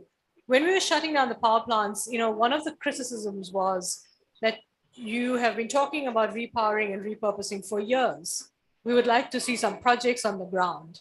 So I think even if you start doing something small in terms of implementation, it actually increases morale. It increases the morale of the staff, the community to know that you're not just talking about this, you're actually doing. And I think that's one of the COP messages. We want to see more action, more implementation. And that is something that is very, very important. And then lastly, in terms of some of the takeaways, is partnership. So it's not something you can do on your own. It's in collaboration and collaborating with expertise that exists, trying not to reinvent the wheel. So if you come up with, the training facility, for example, that GIAP is funding at our one of our coal stations that we're repowering and repurposing, was using existing universities and existing institutions that have the expertise instead of trying to reinvent that. So using expertise, collaborating, I think is extremely important as well. Thanks, Mandy. So I'm going to pick on the audience because our audience has been very quiet. Does anybody have anything to say or ask or challenge? No? Okay, I'm going to pick on you, Alvin. So Alvin is from Sustainable Energy for All. What are you thinking about the just energy transition? What I've been hearing a lot here is technology actually quite easy. I mean, not for me, I'm not a rocket scientist, but quite easy in the grand scheme of things. But we're hearing a lot of the human element, and at the end of the day, the reason why we want to do this is jobs and livelihoods. What have you seen work in your work at Sustainable Energy for All? Thanks, Felicity. Yeah, I think this is excellent points made across. I think one of the issues, and just coming back to the topic, like we're looking at utilities for the future, right? And one of the things that I'm seeing is this, so burger and fries, I have to throw in chicken and egg. So when you look at this issue of technologies coming in, it's available and ready, but somehow the utilities are just not there to absorb it. I think we all know the issues of feasibility, their own, are they sick? Do they have management issues? So they are kind of reeling with these things. On top of the utility, you have a whole institutional structure of the whole, how an ideal power market should be working. So there are countries that have now vertically unbundled and they are trying to horizontally unbundle, right? So you're doing these things on the fly here and there, accommodating these technology changes that are coming in. Now, on the flip side is that, which is the chicken, I guess, here, is you're then saying, okay, let's wait for all these issues. Let the technologies wait. Let's wait over here. Let a new government come in or a new political leadership come in, and then they will somehow change all of these institutional issues that are around, and then we'll be able to absorb all these technologies. My question, I guess, or maybe what I would like to hear from you is that I know that there's no perfect roadmap. Each country has its own stories. We heard from Malawi, we heard from South Africa. I think we have to somewhere start at making utilities more profitable in most of these countries. How can we do that? And this is a big, big issue. If we are to just focus around two main issues, that is reducing AT&C losses and improving billability. I think what could be the role of the technology and the institutional setup in these two is something that I would like to throw back to you on and take a bit of your view around that. That's my. Our esteemed panelists who would like to take that answer first, and none of you will be able to escape having to answer it. So thanks. I think that's a very challenging question. A very good question. Thanks for that. So I think in the transition of a utility, and we spoke a lot about technology choices, the social issues. You also have to look at things like tariff reform. And a lot of our utilities, including in South Africa, do not have cost-reflective tariffs. So another acceptance and mindset shift is that you have to get tariffs up to cost reflectivity, because then you also internalize the externalities that we haven't been to a large extent, if you look at coal power. And eventually with the system, as you move towards cost reflective tariffs, you move to cheaper technologies, eventually that price will come down. But also getting people off grid and then charging for ancillary services, for wheeling, for standby, all of those things need to be part of the transition of utilities. So innovations around that as well is extremely important, I think, in terms of transforming utilities. I think another very important point in this regard is to consider the electrical grid not as a national system, but as a regional system. You cannot balance within a country, you cannot balance your energy system. So start thinking beyond your national borders is very, very important. That is at least what we see from the European experience. And their governments do have you can say the first hand on getting the TSOs and the producers to look at more regional power markets.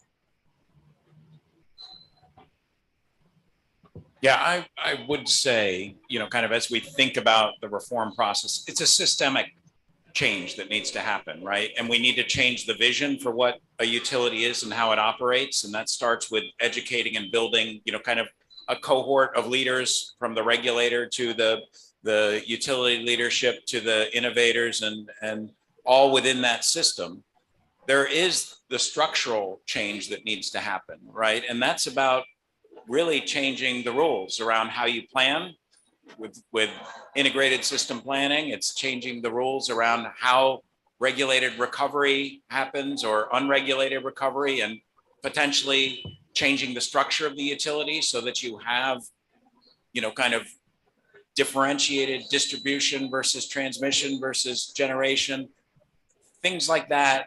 And there's no individual market model that is the right answer. I think we need to recognize.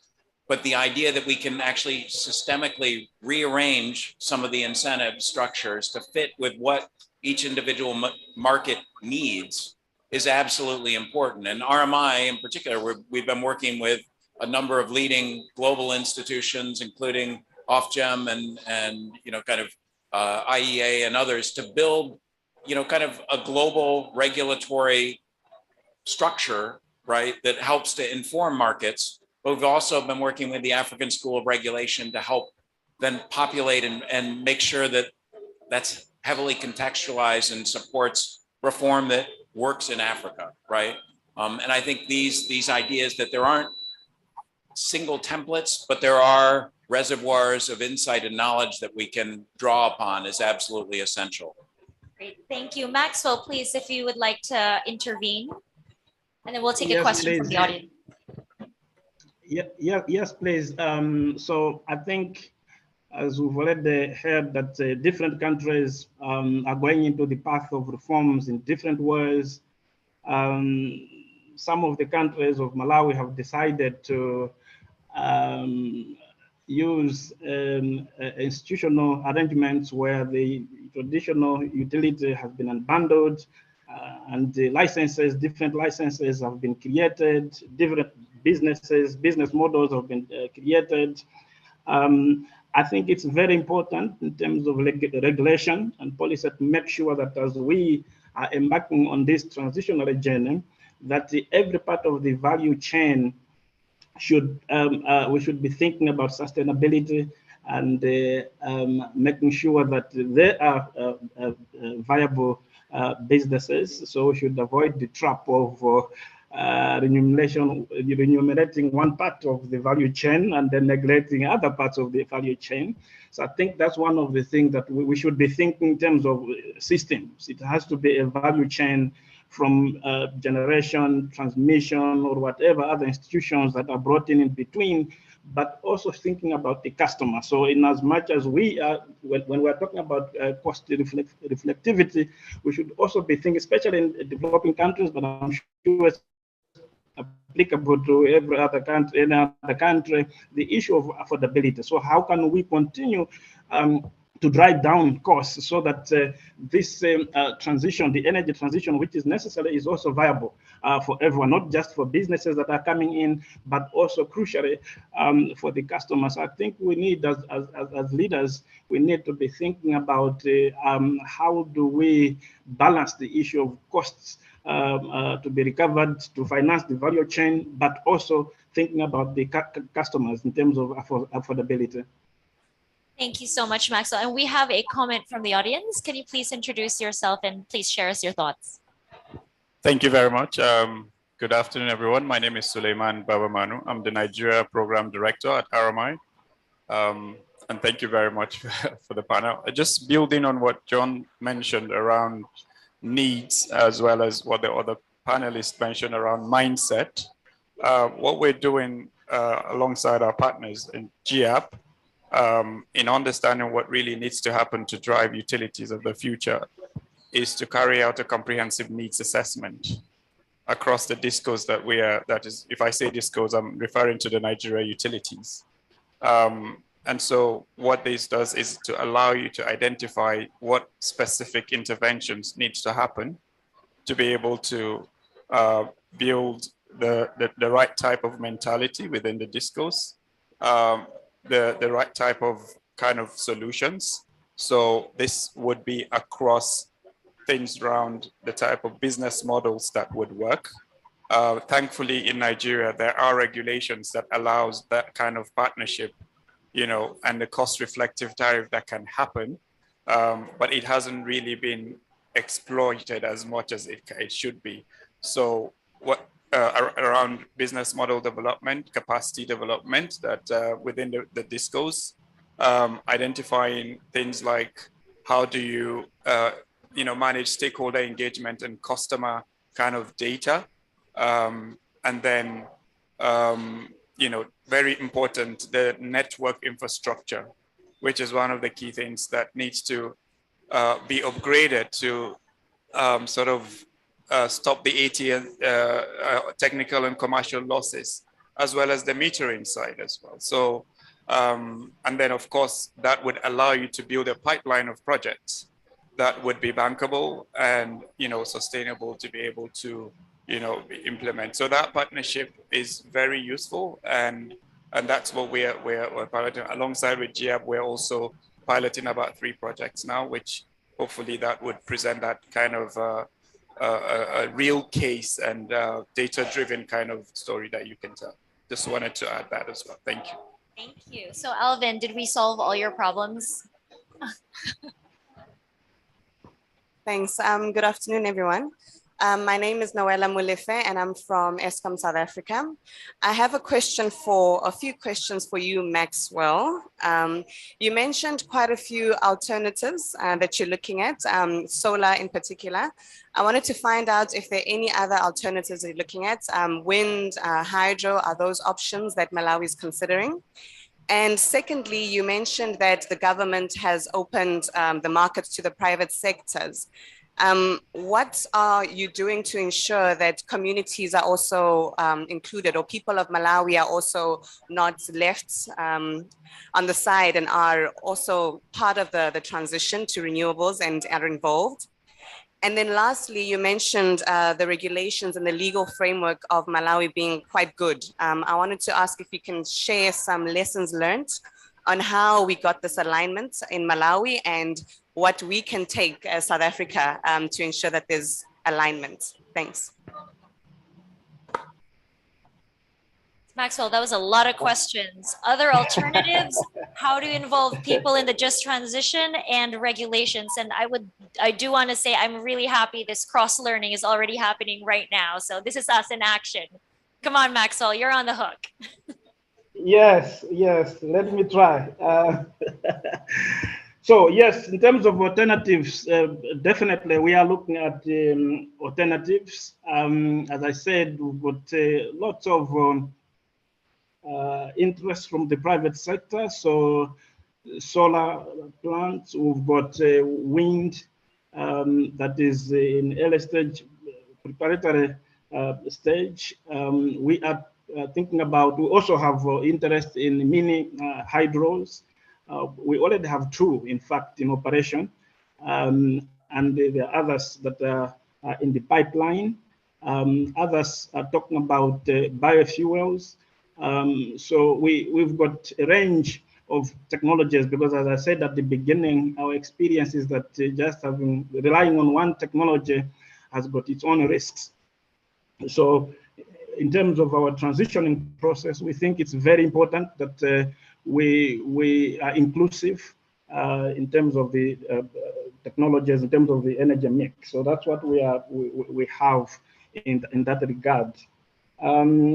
So in terms of regulatory alignment, I think the previous speakers talked about the human factors and the change management. I think that is very key, making sure that at the beginning of the reforms agenda, all stakeholders are involved, and we get as much as possible buy-in from stakeholders. So what happened in Malawi is that there was, prior to the enactment of the Act, of the Amendment Act in 2016, there was a huge piece of work that involved lots of stakeholders because we realized that that was the only way you got to get buy-in from different stakeholders. But even when we unbundled, it does not mean that it has been smooth sailing.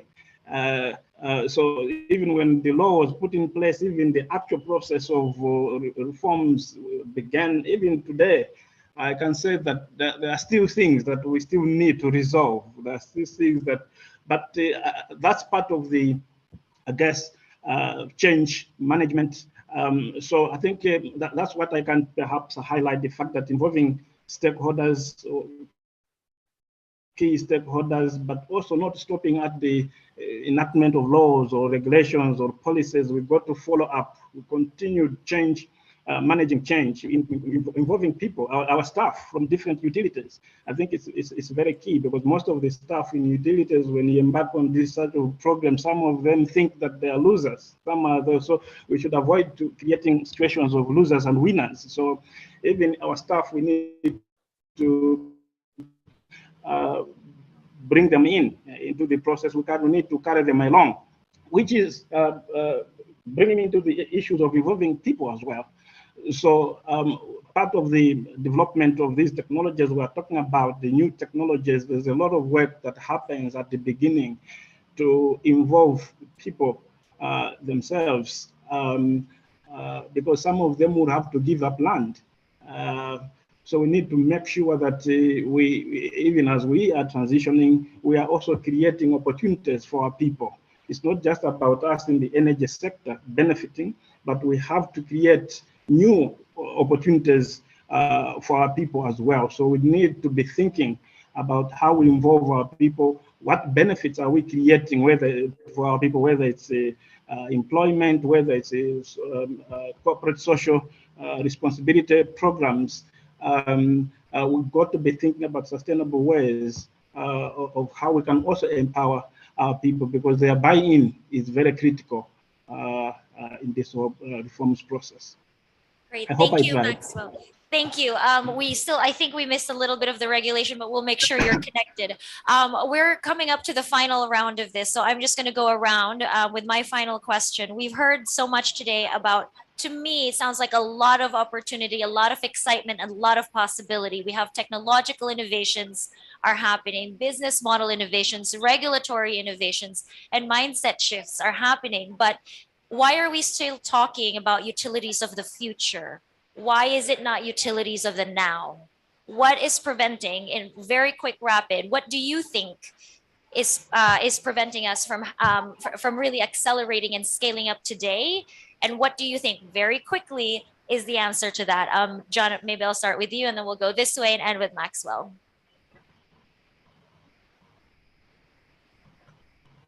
Checking. Yeah.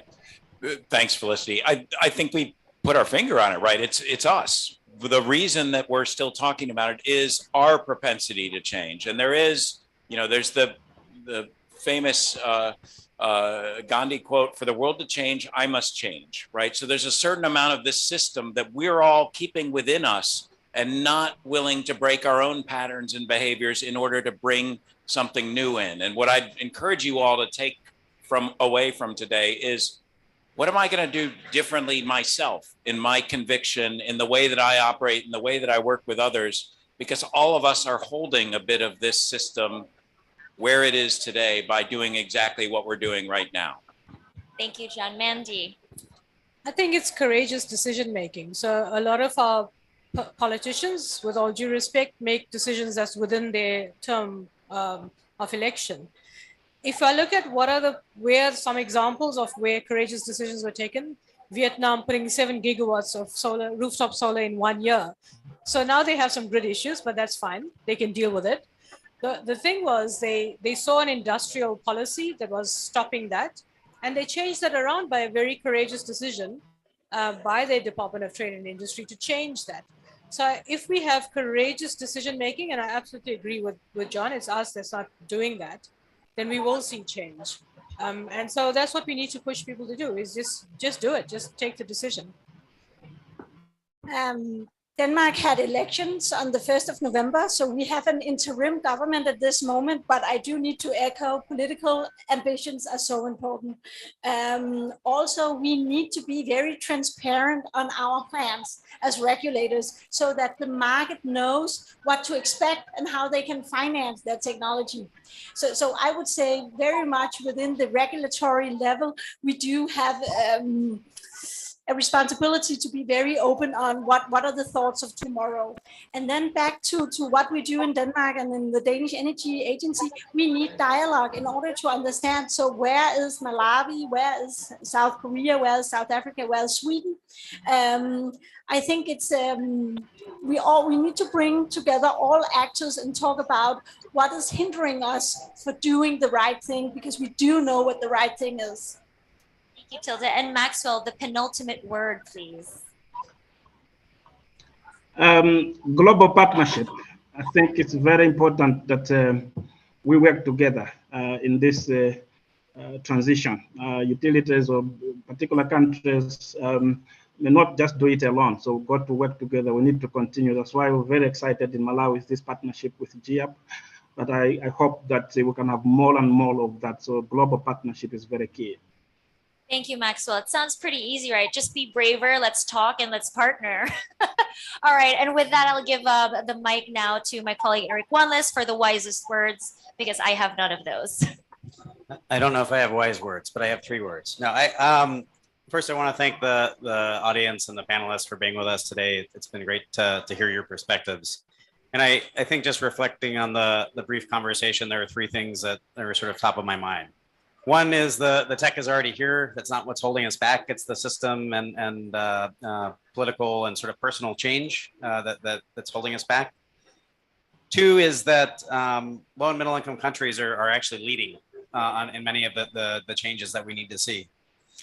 And I think the third and probably most important piece is we need to learn by doing, and it's really time to act on a lot of stuff that we've been talking about here.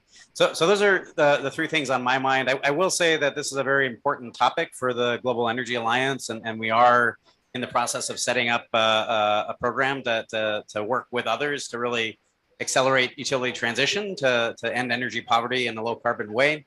And in order to do that, though, we need the wisdom from the people in this room and from beyond this room to help us. And so it's an open invitation for partnership and words. And thank you all very much for being with us.